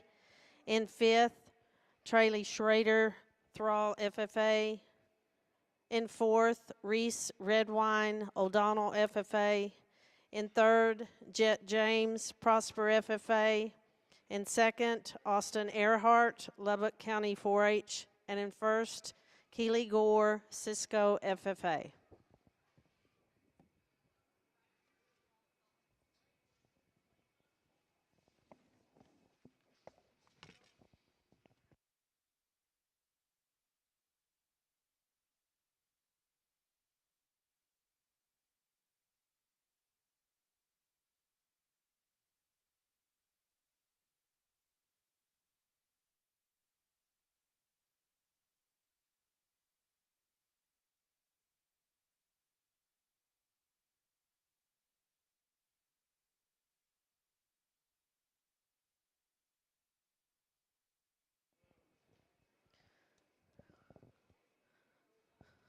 We will now go into the judging of our champion and reserve champion black European cross breed. From our lightweight class, coming back in will be Madison Thurman from McCullough County 4-H. And second from that class was Kinsey Hobb from Milam County 4-H. From our medium weight class, first place, Rhett Reed from Swisher County 4-H. And in second was Luke Kalina from Wall FFA. And from our heavyweight class that was just finished, coming back in will be first was Keely Gore, Cisco FFA. And second in that class was Austin Earhart from Lubbock County 4-H.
Well, what a fun show so far. Excited to see what happens after lunch in the crossbred division. I'm very pleased and proud of the breed champions and reserves that we have to represent the drive so far. And congratulations to all the exhibitors, whether they made the sale or not. So I like these three, and as I said at the first of the class, the first of this division, the Black Crosses last year were not near as consistent. Not to say that there wasn't a good one or two. Don't get me wrong, because there was. But the classes within this particular breed or this division this year are way more consistent and way deeper in terms of quality. So, very briefly, I thought the one that wins the lightweight class won that one pretty handily, just based on his body type. He's a high cut ability steer that handles very well for an 1150 range or whatever he is there for a lightweight steer. And still has a neat hip and hind leg in him. You know, compared to the one that was second to him, he's not as smooth at the point of his shoulder. He's not as attractive at the top of his neck. But those are all aesthetics and intangibles that are pretty much irrelevant. So a good calf. The one that wins the middleweight's got a kind of neat story. If you don't know it from ringside, that one's blind. And so the young man does a great job with him and getting him out here and getting him stuck. That's a good bodied steer. Just in terms of the way that one's built from a structural correctness perspective, I think he's as good as anything in here. Now, he's not perfect. The good Lord made one perfect one. His name's Jesus, and we all need to get more like him.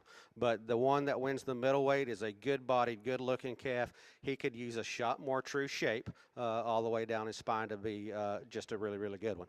One that was second to him, I thought, was high cut ability, one of the better touching cattle in class or in this division. He's high cut ability, he's fresh and he's youthful. He's a little rounder, he's not as attractive as the class winner, but that's a nice steer. Just talk these two heavyweights. You know, in the upper 13s and the mid 14s even, I think we got cattle that are still youthful and fresh. And with that said, there's no doubt that the one that wins is more appropriate in terms of his handle. You know, to me, more of a packer perspective. I think there's still a lot to be said about carcass merit and composition and cutability. I know they're show cattle, so we got to have some presence and quality from the side. At the same time, these are meat animals that we have to harvest soon, and that one's 12 o'clock. In regards to his cover over his 12th, 13th, he's really, really good from his blade back. He's got a great set of running gears at the surface. You know, to me, Tommy and I even said it, I think that looks like a Lemmy steer if you're going to run him in a breed. And I say that by his head and his neck. He's got a little more throat and a little more crest to him if you're going to get critical. But that's a heck of a good kind of a market steer. The one in second to him, you know, is more mature. There's no doubt he's more mature out through his chest, out through his sternum, and he handles that way as well. But he's still big backed. He's still big in, and he's still good looking. I'm keeping those two heavyweights together. Let's give them a round of applause, please.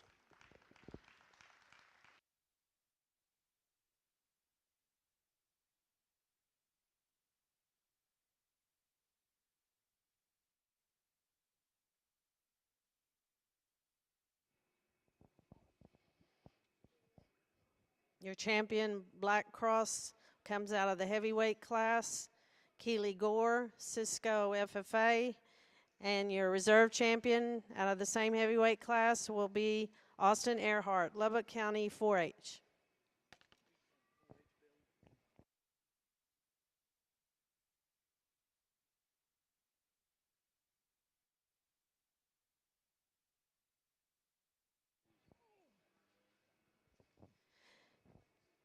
Exhibitors, we will try to be back at 1:30.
Attention steer exhibitors, Class 1, other crosses, start making your way to the staging area. Class 1, other crosses, first call, start making your way to the staging area.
Attention exhibitors, final call for Class 16, lightweight, other Europeans. We're fixing to come into the ring.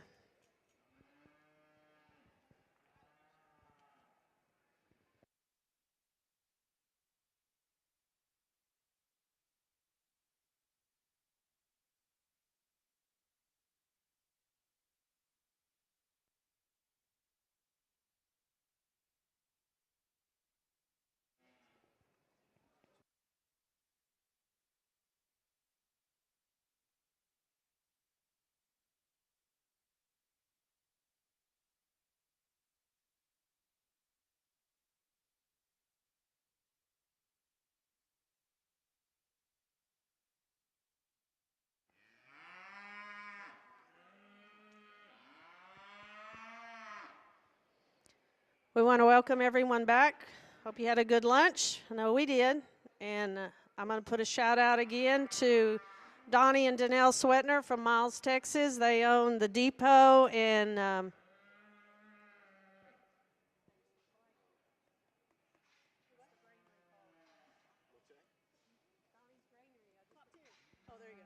Top Tier Granary. I had mind blank.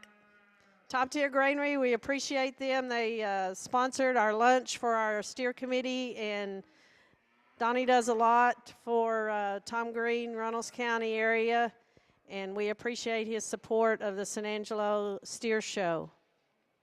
If you have a chance, you're going down Highway 67 toward Ballinger, stop in and thank them for their support. So coming into the ring right now will be our lightweight, other European crosses. We have 35 in this class. Weight range is 1,000 to 1117.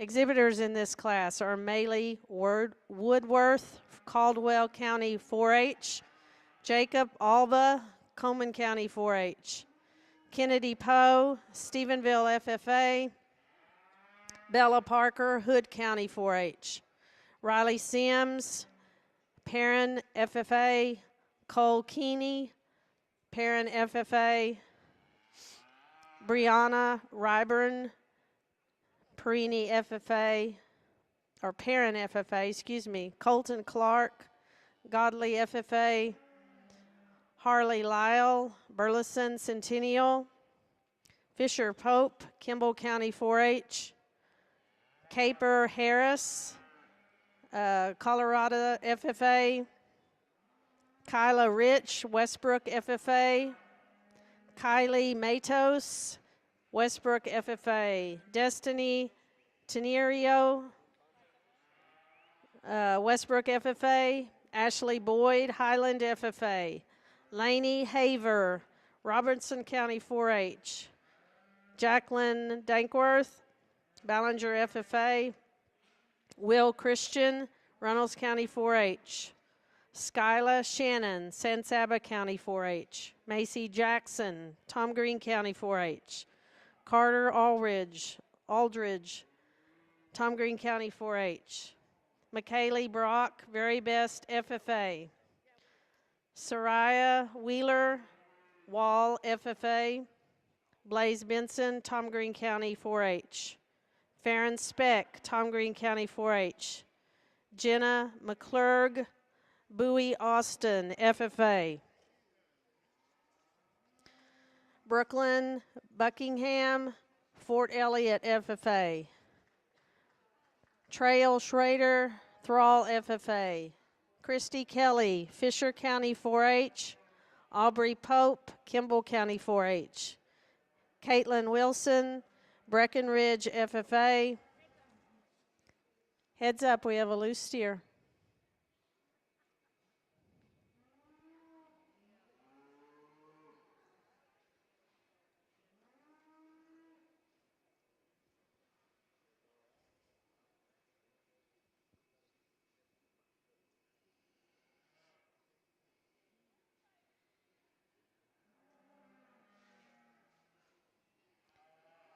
Mackenzie Galacia, Robert Lee, FFA. Juan De La Garza, Coke County 4-H. Nathan Eckert, Menard County 4-H, and Devin Liederman, Westbrook FFA.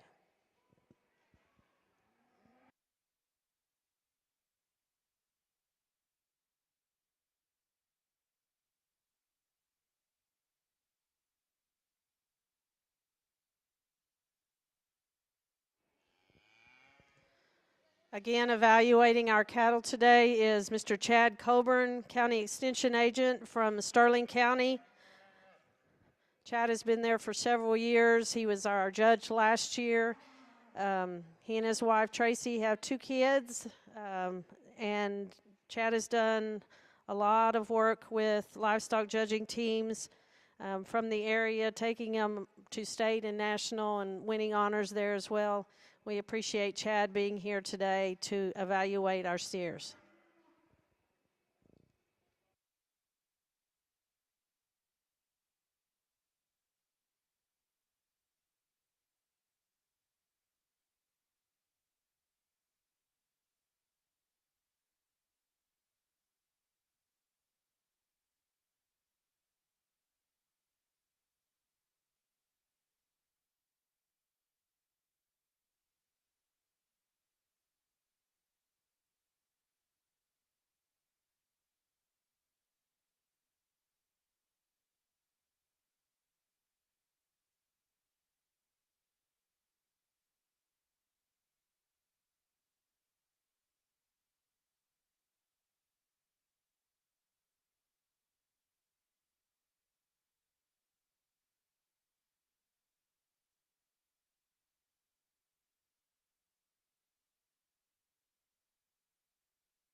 Right here, right here, right here, right here. So as we start after lunch and these crossbreds here, I think we've got a good set here. I talked to each kid, and I'm going to watch them as they go out one more time about a few that are close. We've got some good cattle in the middle, probably kept too many. We'll place what we have out here. It's been fun, and hopefully your kiddos learned something. But again, a privilege to be here. It's going to be fun this afternoon. Let's give them a round of applause as they exit, please.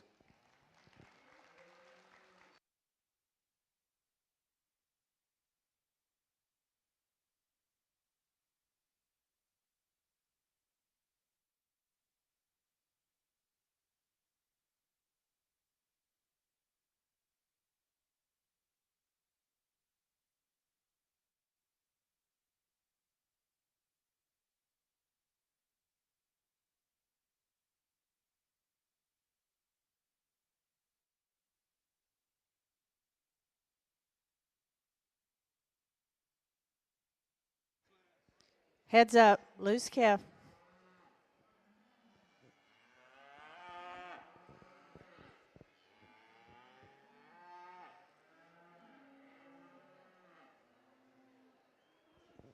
Heads up.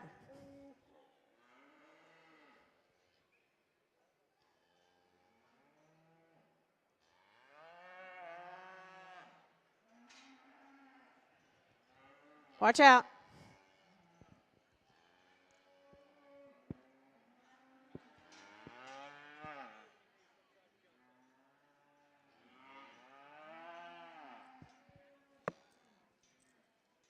Yep. Run into the pen. Run into the pen. Watch out.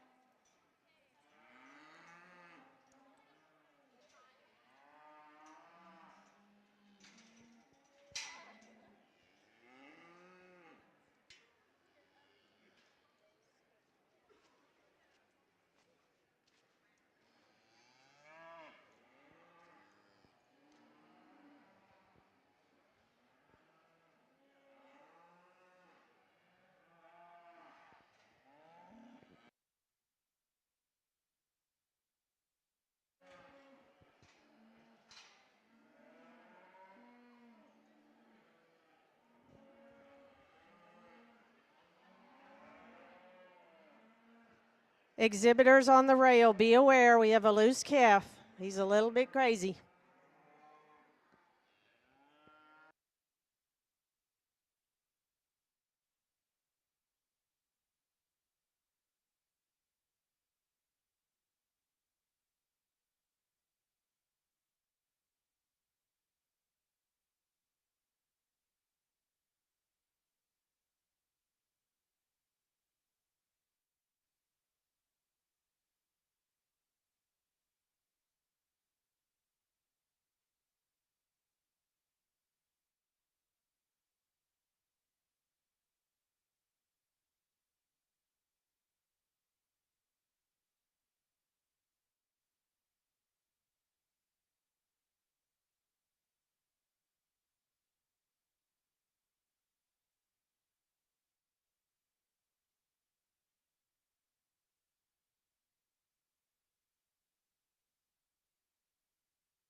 Exhibitor in the steer barn, 49462.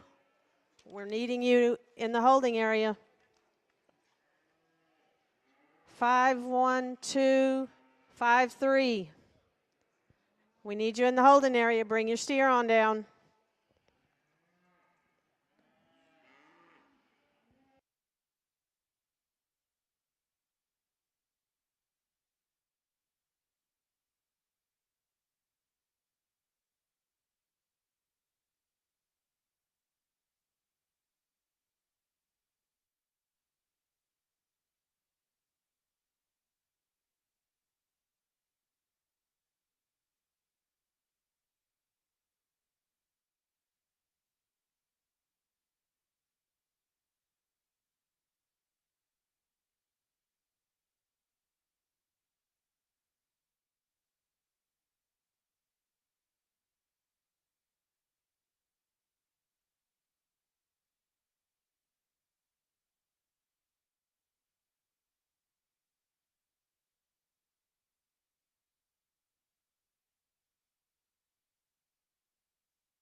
Heads up. We've got a loose steer again.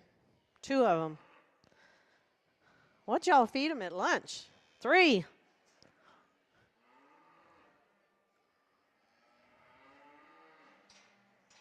Heads up.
Heads up on the rail, loose steer. Heads up.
Well, a really good start to the crossbred division here, and this gray steer won it when he came in the ring, and he's not perfect, to be honest with you. When you study him off of his hind two, he could be a little more comfortable there, but that steer wins pretty handily in terms of just his body composition and the type of structure that he offers. He's deep-bodied.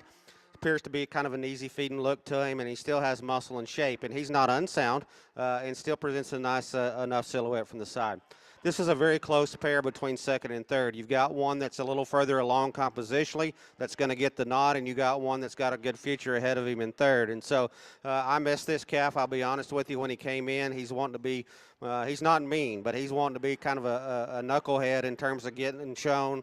Kind of wants to put his head down, but he attaches his neck in high enough, and I think he's got enough structural integrity to be second.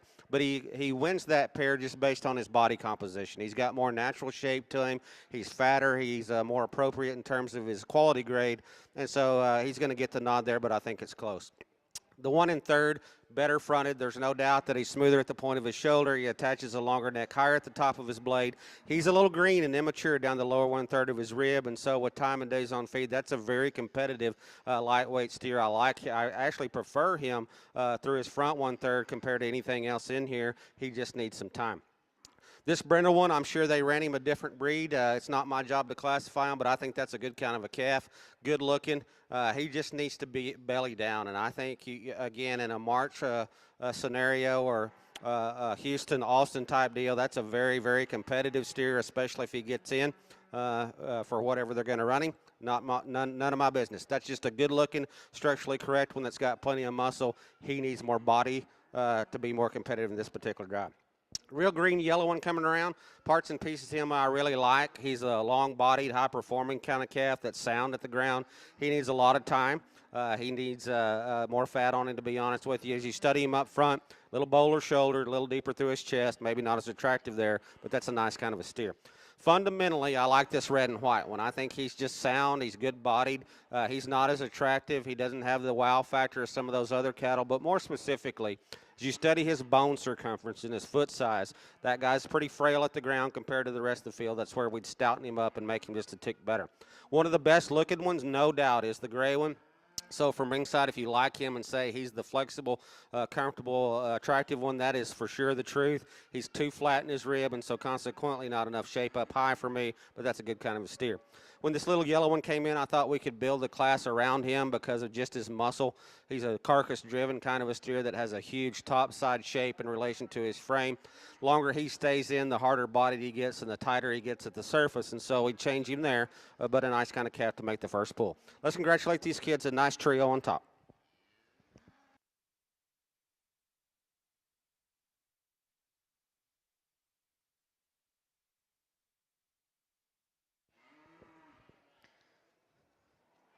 Placings for Class 16 are lightweight, other European crosses. In 6th place, Mackenzie Galacia, Robert Lee, FFA. In 5th, Carter Eldridge, Tom Green County 4-H. In 4th, Blaze Benson, Tom Green County 4-H. 3rd, Brooklyn Buckingham, Fort Elliott, FFA. In 2nd, Soraya Wheeler, Wall, FFA. And in 1st, Trail Schrader from Thrall, FFA.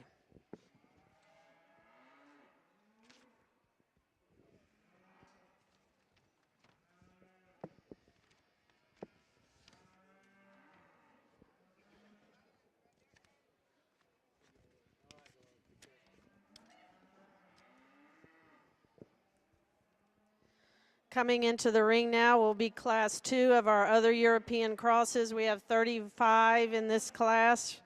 Weight ranges from 1122 to 1247. Exhibitors in this class are Sydney Johnson, Blanco FFA, Jackie Woodworth, Caldwell County 4-H, Olivia Lampard, Blue Ridge FFA, Gianna Turco, Davenport FFA, Hunter Laraway, Davenport FFA, Garrison Piniasek, Friendship FFA, Elliot Gill,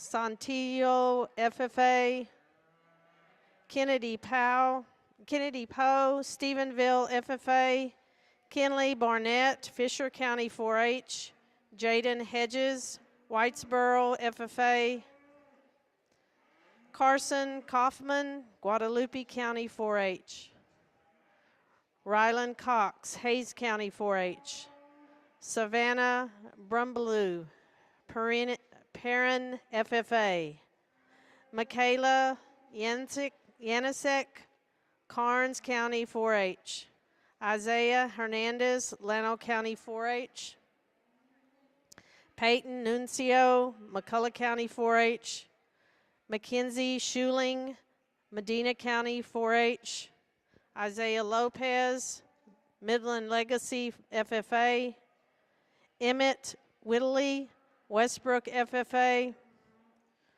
Caitlin Martinez, Westbrook FFA, Sydney Castillo, Santo FFA, Cameron Dankworth, Ballinger FFA, Minnie Ballou, Runnels County 4-H, Cole Kellemeyer, Runnels County 4-H, Tinley Rowland, Snyder FFA, Seiler Moorhart, Stevens County 4-H, Tila Killam, Tom Green County 4-H,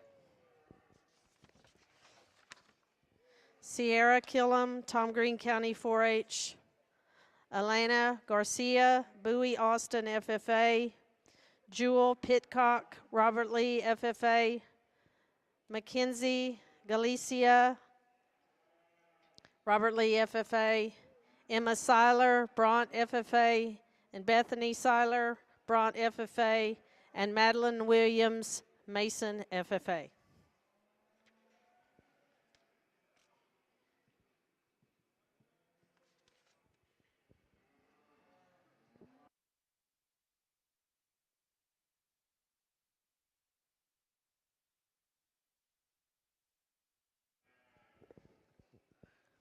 First call, Class 3, other breeds, other European crosses, Class 3. Go ahead and start bringing them up.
Heads up. Loose calf.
Second call, Class 3.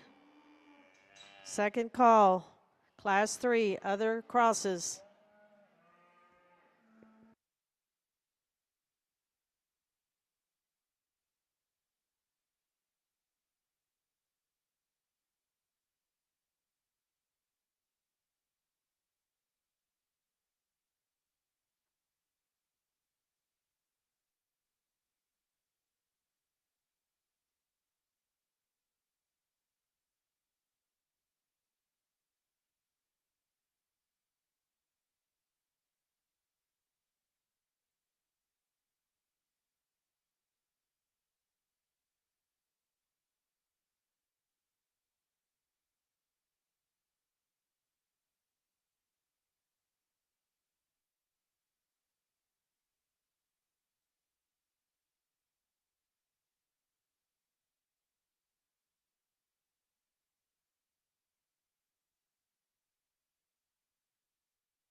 Let's give a hand to these exhibitors that are leaving the ring.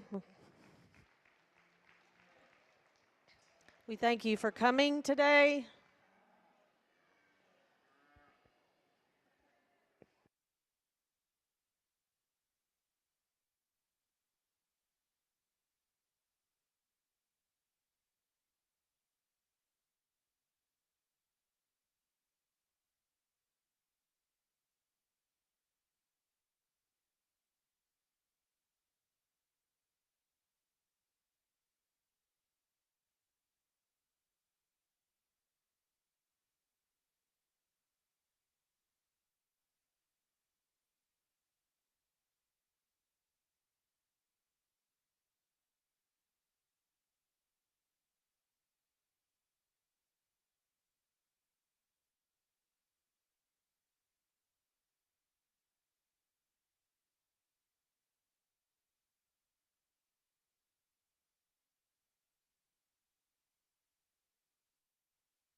For Class 3, in the holding area, we're missing 3 steers. Exhibitor number 39264, 51162,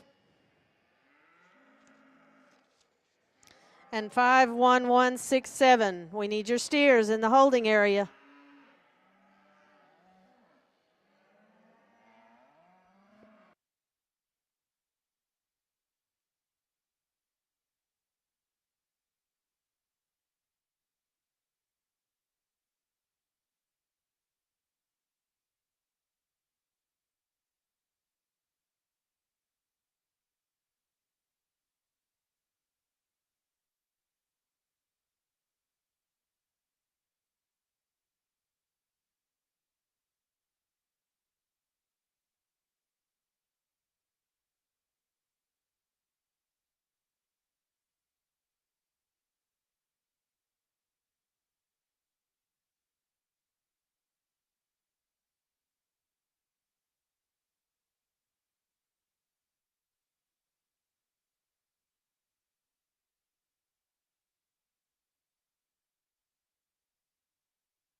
Really good class here. I've got a nice steer to build this class around, in my opinion, that combines the quality, the presence, and the structure and backs that up with muscularity and carcass merit. That is a good calf in terms of just body. His look is good. He's sound and practical at the ground. Easy, easy, easy place to start for me.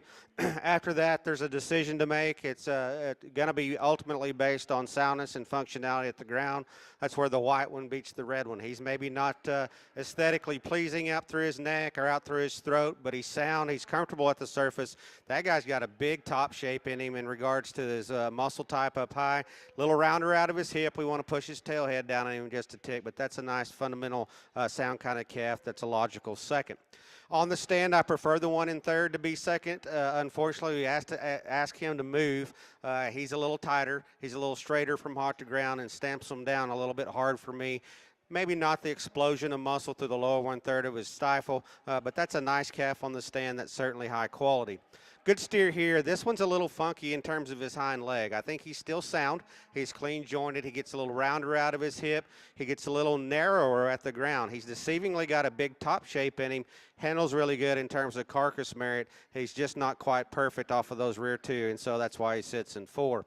Really neat kind of colored beast coming next. You know, his neck is not the most attractive one that we've seen, but his depth of body and just a practical, easy feeding fat steer kind of look, I like that about him. He needs to be just a tick longer bodied from his last year back, and again, cleaning him up front, but that's a high quality steer, pretty unique in terms of one to look at. Good steer here. I think he's one that's got a little more on him in terms of condition. You can see that out through his brisket and his sternum. He's wanting to push his breast out just a little bit, kind of throws his balance off. But from his blade back, that's a big-bodied, big top steer. Again, for me, I'd lean him up just a tick to make him higher cutability. Good steer here. Handles really good. You know, he doesn't have the fresh hide and quite the show ring pizzazz. He wants to run up in terms of his rear rib and flank just a little. It's due to the fact that he's too straight up front and push forward in his scapula, but that's a good bodied steer, high cutability, handles really good. Let's congratulate these kids. The red one on top is a good one.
Your placings from Class 2 of our other European crosses. 6th place, Mackenzie Galicia, Robert Lee, FFA. 5th place, Cole Kellemeyer, Runnels County 4-H. In 4th place, Kinley Barnett, Fisher County 4-H. In 3rd, Cameron Dankworth, Ballinger FFA. 2nd, Carson Kaufman, Guadalupe County 4-H. And in 1st place, Kennedy Poe from Stephenville FFA.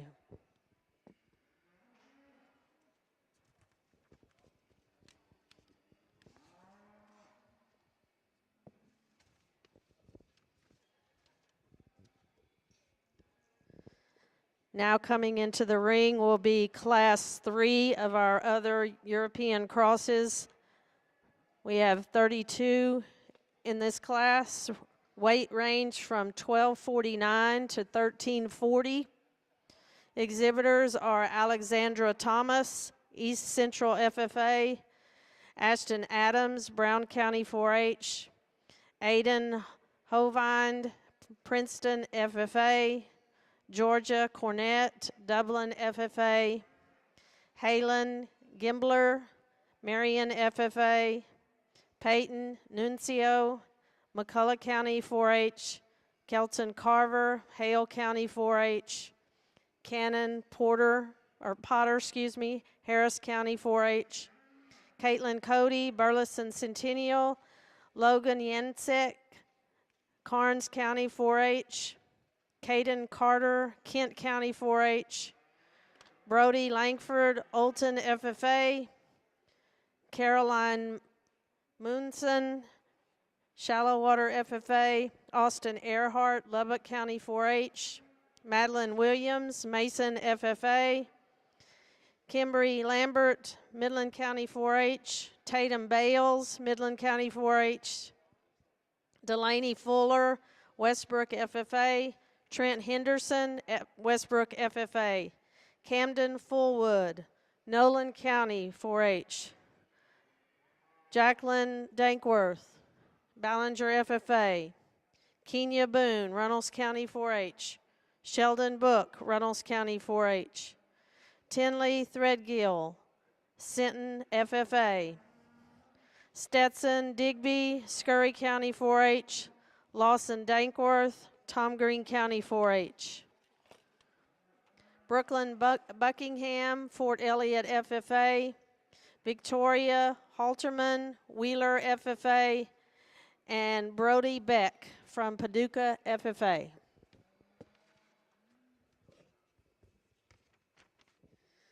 Class 4, Class 19, fourth class of other European crosses, heavy weights. Start bringing them on up. This is your first call.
Tension in the barn, Exhibitor 48088.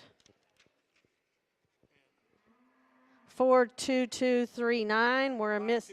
52239. Excuse me. We're missing your steers for Class 4.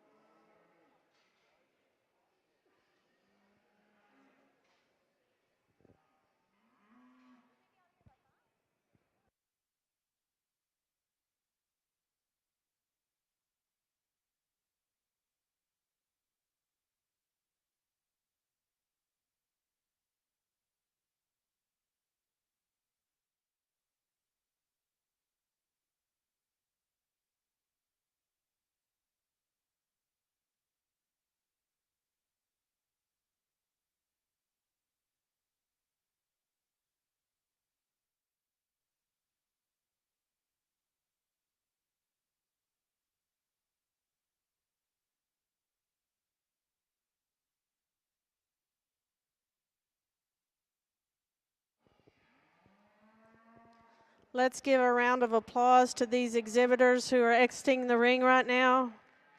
Thank them for coming. Congratulations on all your hard work and lessons learned.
Attention in the barn, if you have a non-placing steer that you want to put on the truck, they are accepting those at this time. We need you to go ahead and start bringing them over. Be sure and bring your card with you. There'll be someone there at the pen to check in with. Any non-placing steers that want to go on the truck.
Well, this one's challenge, and and I'm not going to say a negative thing to start off with, but there's really not one that I hang my hat on and say he's an easy winner.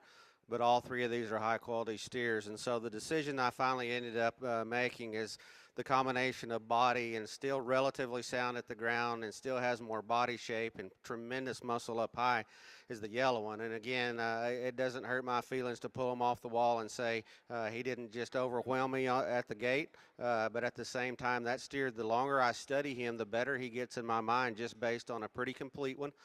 He's still elevated. He attaches his neck in high enough at the top of his shoulder and keeps saying that. And those are all aesthetics that are irrelevant, to be honest with you. So why does he beat the one in second? He's got more natural topside shape and mass. He handles more aggressive. He's a little firmer to the touch down his top. And he's still sound enough. You know, his tailhead's not perfect, but that's a nice kind of a steer to land on. And so a good place to start, and congratulations to her. So from there, there's two different kinds of steers. When this one first came in the ring, I thought I'd build the class around him pretty easy, just based on his, he's a moderate steer, and that doesn't bother me. Compared to the two war horses on each side, he's a little smaller statured, but more importantly, as you study him from a middle part of his body, he could be just a tick deeper and soggier there, but that's a calf that's got a lot of neat pieces to him. He handles a little softer the touch than what I thought he would, but where he wins is out through his throat and out through his neck, and those are aesthetics that, from a show ring presence perspective, you could certainly justify starting the class with that calf. But, you know, to me, I just need to see more center body in him. So the cutability steer, no doubt, is in third. And so if you're going to put your hands on one and go to the rail and say he's going to cut and hang the best, that's probably the truth. This steer's got a lot of intriguing pieces that he wins on, but there's also things I'd modify and change about him. He, too, could be dropped in his rear rib and flank just a tick. He, too, could be just a shot fatter over his last rib. But more important, as you study him up front, a lot of those cattle that are so high tying there and so eccentric up front, to me, are a lot of times a little bit too straight. And that's the case with him. He's a little far forward in his shoulder, causing him to get a little more timid and restricted on the go. Talking a lot of bad things about a calf that wins a lot of classes today. Hopefully that one goes down and does very, very well. The next pair are close. Muscle sorts them. The young lady steer is simply more product oriented, specifically right behind his blade, big boned and big footed compared to the three that start. He's not quite perfect out of his upper hip and his pin set, and so kind of throws his balance off just a tick, a little deeper and more pronounced out through his chest. And so, again, not the aesthetics and bells and whistles of the three that win. The best looking steer in here is the one coming in 4. If I could just put a little more punch and power in this guy and add more shape up high, he wins, because I like his kind. I like his structure. I like his look. I think he's still youthful and fresh to the touch. Just not enough steer there for me to feel comfortable for sure starting him, but that's a good kind of a steer. Move this lady way up. There's a lot of good in him. He's too straight off of both ends, but his body type's right. He's really neat out through his throat and his neck. He's got plenty of muscle. Again, he's too straight for me. Kind of this rough-necked one, I'm sure they tried to run him in a different breed. You can see that through his throat and his neck. But that's a good-bodied, practical steer. He's sound. He's big-footed. He's muscular. Again, as you run him into class with Europeans, he kind of gives up some look from the side. This next one needs a little more time, in my opinion, specifically over his last ribs. I think he's good in terms of soundness. I think he's got plenty of muscle shape to him. Just drop his rear rib and flank. Big white steer coming along. I asked the young man what he weighed, and he's weighing like 1338. He looks bigger than that to me, and that's irrelevant. I mean, I just want to downsize him just a little bit in terms of his hip height and give him more center body, clean his neck and his throat up just a little bit. But that's a high cutability, real heavy muscle kind of a steer coming next. Young lady steer comes next. I like him from his blade back. You can see that he wants to tie his neck in a little lower. He struggles a little more off of his front 1/3. He's got a little throat in him. So we need to clean him up and make him more attractive. The one that completes the class, deep-bodied with a lot of muscle. Again, you can see from ringside that guy's got some issues structurally. We need to modify him at the ground. Good class. That one was hard to sort. Not going to argue if you want to switch it around. Let's congratulate these kids, please.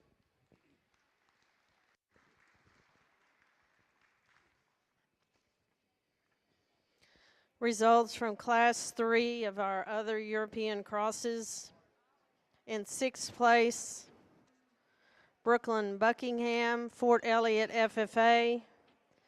In 5th, Cannon Potter, Harris County 4-H.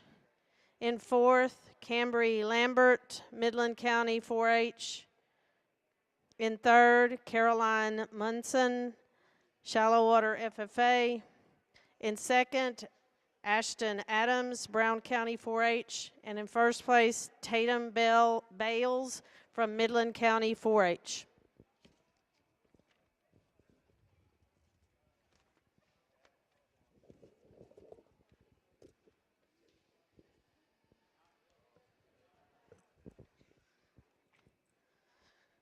And now entering the ring, our final full class of the day, our heavyweight other crosses, 35 in this class, weight range from 1345 to 1545. Exhibitors are Kylie Fowler, Central FFA, Case Conover, Lytle FFA, Logan Kinsley, Lockhart FFA, Arena Turner, Panther Creek FFA, Olivia Lampert, Blue Ridge FFA, Bailey Page, Wellington FFA, Kirsten Besner, Dallam Hartley County 4-H, Balin Frerick, Glasscock County 4-H, Avery Dyers, Gunter FFA, Zane Potter, Harris County 4-H, Ethan Carruthers, Kent County 4-H, Tracer Morales, Olton FFA, Brannon Wolfel, Live Oak County 4-H, Berkeley Bird, Lubbock County 4-H, William Wall, Idalou FFA, Aniston Patchke, Idalou FFA, Cheyenne Ashbrook, Tahoka FFA, Dakota Martin, Mason County 4-H, Chloe Naglin, Medina County 4-H, Caitlin Nix, DeLeon FFA, Tatum Bales, Midland County 4-H, Jet Moore, Aledo FFA, Michaela Schwartz, Farwell FFA, Emma Porter from Potter County 4-H, Emma Tolliver, Ballinger FFA, Brandon Hoppy, Runnels County 4-H, Adeline Reed, Swisher County 4-H,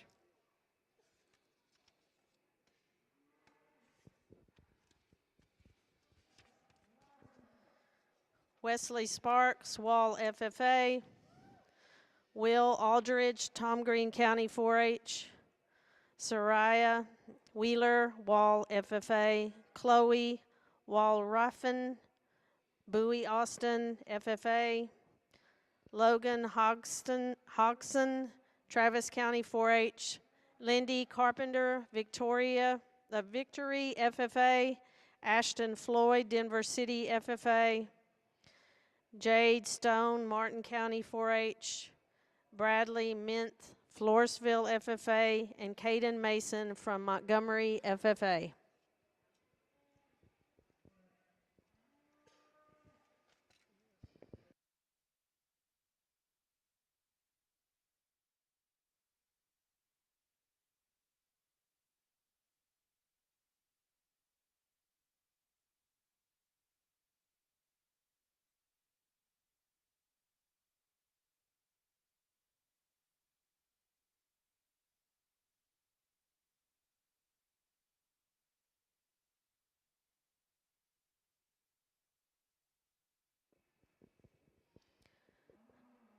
Exhibitors in the steer barn, if you are wanting to place your steer on the truck, they are accepting those now. On the southeast corner of the Spur Arena, be sure and bring your card with you.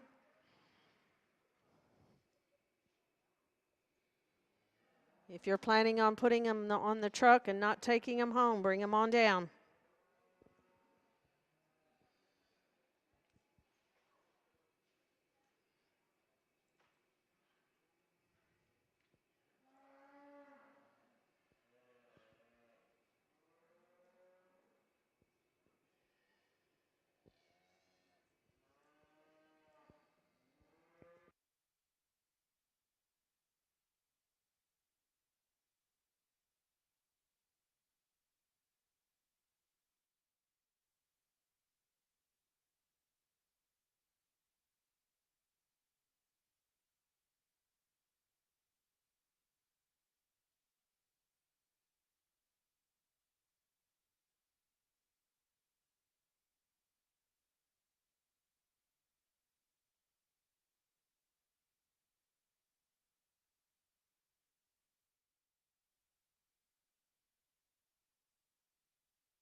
Immediately following the placing of this fourth class, we will have the judging of the champion and reserve champion of the other European crosses. There'll be 4 steers vying for that championship. If you have a champion or reserve breed champion, you might think about starting to get ready to head on up, because we will go into the Grand Champion Drive immediately following the judging of the champion and reserve champion other crosses.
Attention in the steer barn, Ashton Adams, second place from Class 3. We need your steer in the holding area now.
Let's give a hand to these exhibitors that are leaving the arena at this time. Thank you for coming to the San Angelo Stock Show. We hope to see you back next year. And good luck down the road.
If you have a breed champion or a reserve breed champion, we need you to come on over to the Spur Arena at this time. We will need to reweigh all breed champions and reserve breed champions. We need you to head on over.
Well, I definitely apologize for the time taken here. I wanted to get this right in my mind. I'm the one that has to go home and feel comfortable with what I did. And so this top 5 or 6 or 7 are real deep. And yet, Tommy and I were talking, there's great steers in here. So I don't want to sound negative, but there's not one that's just easy money. And I'm not saying he may not win the show, but I'm just saying in this particular drive, we've got so much quality throughout this 5 or 6 on top. Well, actually, all of them that made the cut are really high-quality cattle. So if you didn't make the sale, don't give up. You're going to go somewhere, and you're going to do great things. And so I really debated on these top 4 or 5, actually starting from the Young Man Silver steer. I think there's a lot of different things you can do. There's just a little more presence in the steer that wins. I think he's a little neater, a little more youthful in his head and his neck.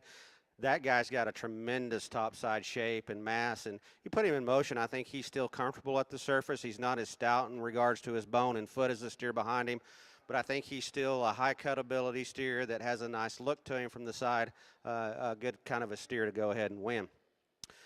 If I could change the neck assembly and the front end of the steer, that not the front knee, but the front end of the steer in second, he needs to probably win because he's got as much muscle as the steer that wins. He's got a neat hock and hind leg to him. You know, I like him maybe even better on the go than on the stand because he wants to attach his neck in just a little bit lower. He reads a little more mature to me out through the crest of his neck and his head, but that is a good, well-built, heavy-duty kind of a market steer that I like quite a bit. The problem steer is for me in third because from that one's blade back, he could justify to win as well. He's probably a little deeper and more proportionate through his rear rib and flank than the 2 steers that start. He's a little thicker throated, a little thicker necked, and so consequently maybe not just the wow factor up through his neck, but again, aesthetics that are just nitpicky. That is a good kind of a steer. You know, there's times I wanted to start the yellow one. And there's still times that I think he's ultra high quality. I just don't read him as aggressive in terms of his shape up high. He's got a little more on him in terms of condition. I like his skeletal look from the side. He's a little more jammed up through his neck. He's a little more refined in terms of his bone and his foot size, but that is a good high quality steer all the way throughout.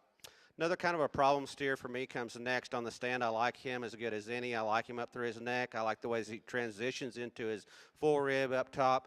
He's a little finer and frailer at the ground as well in terms of bone and foot circumference. Wants to round out of his hip just a tick. So here's the big problem. This is what I took so long on is the young man's gray steer. And he does a really good job. He said he got stung by a bee, so he's kind of not wanting to get handled. You know, that steer's fatter. And so I guess you got to say in your mind how fat is he or how far do I want to go in regards to condition. Compositionally, I don't want to see him any further along than that. He's starting to read just a tick more mature out there is the base of his neck and the way that he attaches his neck in, but he is one big-bodied, heavy-duty, sound one, maybe not the presence and quality from the side, but that's a good kind of a steer. I moved this one way up. I think he's practically just a good one. Good structured, sound, not as thick, maybe not as good in terms of his full rib, but a good kind of a steer. We're going to move on, pick you a grand overall. Let's put our hands together for a great set of steers, probably the best I've ever seen in terms of depth of quality throughout. Results of Class 4 of our other European crosses. In 6th place, Caden Mason from Montgomery FFA. 5th, Dakota Martin, Mason County 4-H. In 4th, Berkeley Bird, Lubbock County 4-H. In 3rd, Chloe Naglin, Medina County 4-H. 2nd, Ashton Floyd, Denver City FFA. And in 1st, Aniston Patchke, Idalou FFA.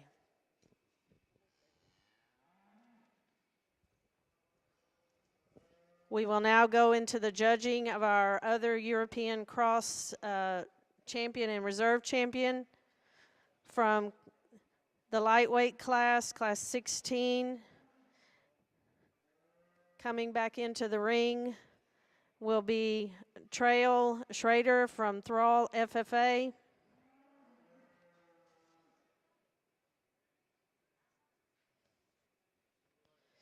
From class 17, which would be the second class, our first place was Kennedy Poe from Stephenville FFA. Class 3, Tatum Bales, Midland County 4-H. And from Class 4 that was just completed, Aniston Patchke from Idalou FFA. Our second place winners from each of those classes also coming into the ring and possibly showing for reserve champion was Sarari Wheeler from Wall FFA.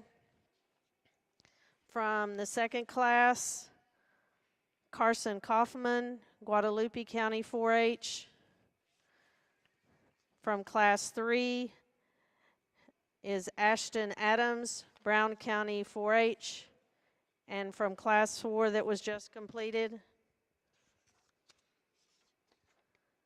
Ashton Floyd, Denver City FFA.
Well, we were moving at a pretty good pace till that last class. I apologize for that. But again, as I said, very first part of this morning, I wanted to give the kids a fair and honest shake. And with only 2 sail hoes, I don't want to be uncertain of what I'm doing here, because a lot of these cattle that were probably 3rd, 4th, 5th, 6th, or and so on and so forth are going to go down the road in a couple weeks to San Antonio and Houston and do really well. And so it's just my opinion today. I know we got the drive to go, and so I'll make a few more comments then. Very briefly, in this particular drive, a lot of variation in type and kind. And in the lightweight class, I think that one was one that won that deal pretty handily just based on his body depth. He's still got quality and look from the side, deep-bodied, and he's fat enough for that particular weight.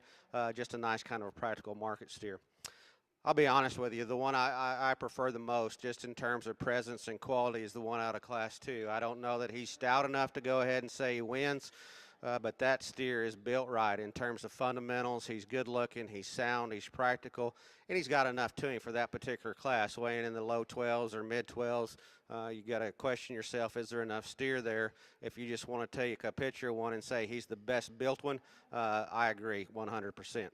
So this third class was pretty difficult to judge. There was so much difference in there, and I like this cat, this yellow one on the stand, as good as any.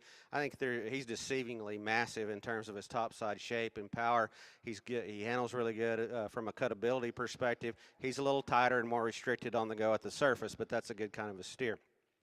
Talked this heavyweight just now. He's one that combines some body weight. I think he's still okay from a carcass weight perspective. That guy is deceiving in terms of a calf that's elevated with some presence up front. You know, to me, as you study him through his lower 1/3, could he be a shot deeper in his rear rib and flank? Probably so. But when you get on top of that guy and study his true forerib shape, he is massive in terms of his power up high. He's big in it, and he's still sound at the surface. He's not as stout in terms of bone and foot as a steer in second. If I could take the steer that wins the class neck and put it on that one over there, I think it becomes even closer, because I think they're comparable from a meat animal shape perspective. Steer that was second, obviously, to me, is a little more mature out through his neck and out through his head. He's a little weaker right behind his blade, and he rolls his hip just a little, but he's sound, he's big-bodied, he's fat, he's ready to go. And so with that said, there's a trio of them in here I like. I'm just not comfortable enough, young lady, getting that one up any higher. The two white ones at the end will be champion in reserve. Let's give them both a round of applause, please.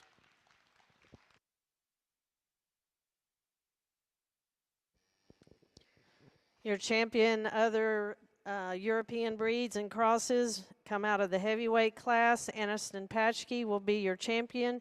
Your reserve champion, Ashton Floyd, Denver City FFA.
In just a few minutes, we'll be bringing back in all the champion and reserve breed champions from each of our divisions.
Okay, coming back into the ring at this time will be our champions and reserves of each of our divisions. From our first division this morning, our British breeds.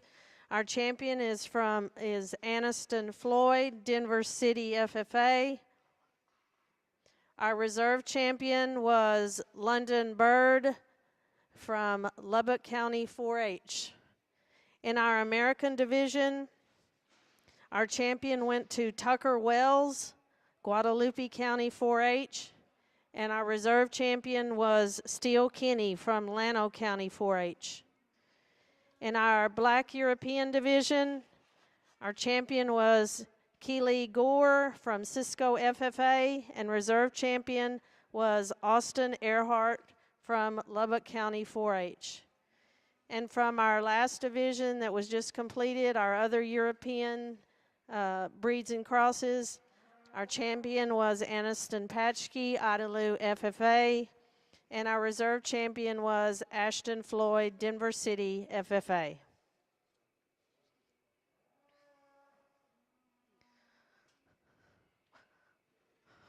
While Mr. Coburn takes time to evaluate these champion and reserve champions for our overall Grand and Reserve, let's give him a big round of applause for being here today and evaluating our steer show.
Well, it's been a lot of fun. Again, this morning, I started off by saying I had the honor and privilege to do this show last year, and with the weather the way it was, we just had a handful of cattle show up. But, you know, last year it was incredibly exciting, and I put that lineup last year against any of them, and this is certainly the case here. And as we go into the reserves over there, I think it's probably a little deeper even than last year in terms of quality. And so a lot of cattle that went back to the barn, I always feel a little not guilty, but a little heart wrench to place kids that have real high quality ones when we only place two. But that's the nature of the game, and so it's a competitive world and a competitive life, and so we got to play the hand that's dealt us. And so this is what we have left out here. I'm pleased with the lineup. I think there's some differences between them, but I think they're all good cattle. So as we start on that end with the British, that's just a pretty freaky show steer, to be honest with you. He's one that's really, really elevated out through his chest.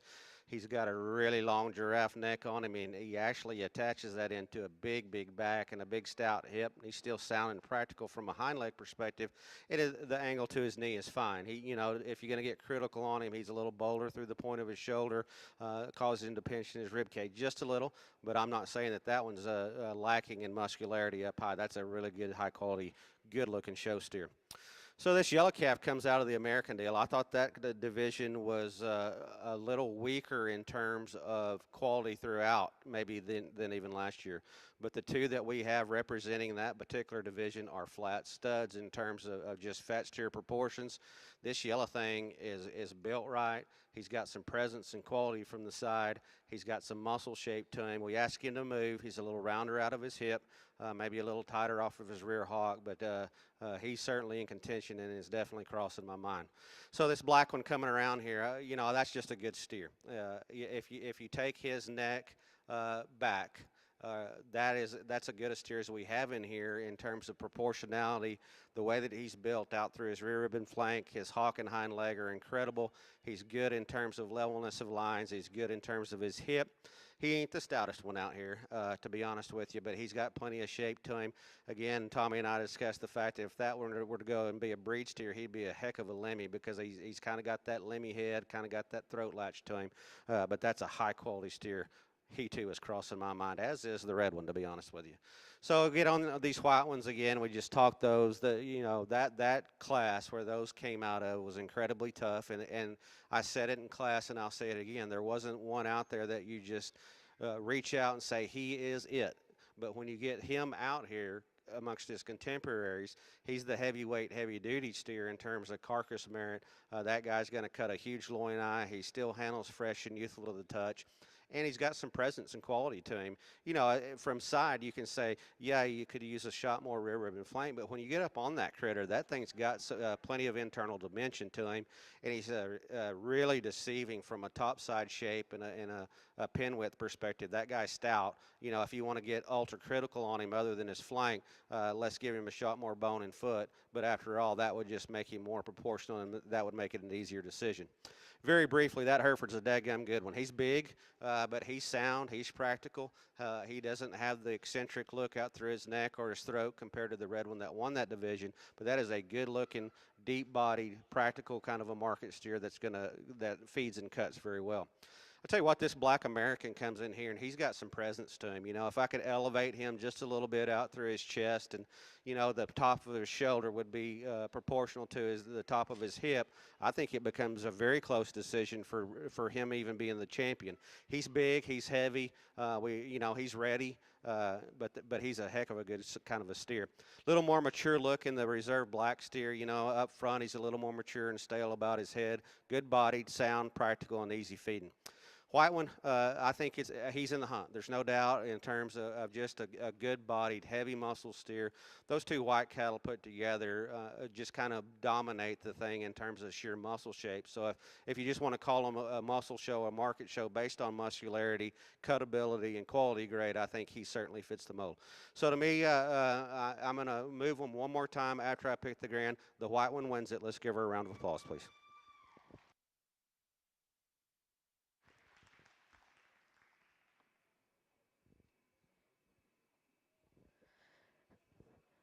Your grand champion steer for the San Angelo Stock Show for 2022 goes to Aniston Patchke, Idalou FFA. She came out of the heavyweight, other breeds and crosses. I'll now bring in the other breeds and crosses to show for reserve.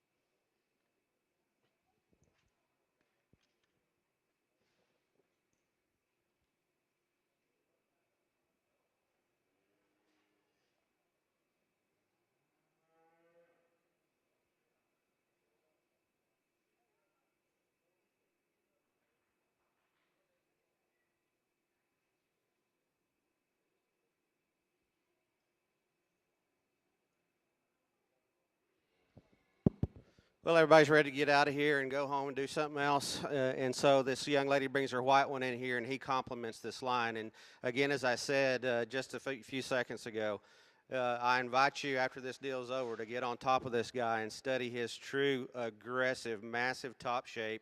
And you still study him from behind. He's big out of his hip. He's sound from a hind leg perspective. He's sound, don't get me wrong, off of both ends. Again, as I said in class, to make it an easy decision, That neck needs to attach just a little bit higher. I could see him just a tick more youthful up front. I still think he offers the next most. Let's give her a round of applause. She'll be the reserve. Your reserve grand champion comes out of the other breeds and crosses. Miss Ashton Floyd from Denver City FFA. Congratulations to all of you breed and reserve breed champion winners. We got a loose steer. He's celebrating.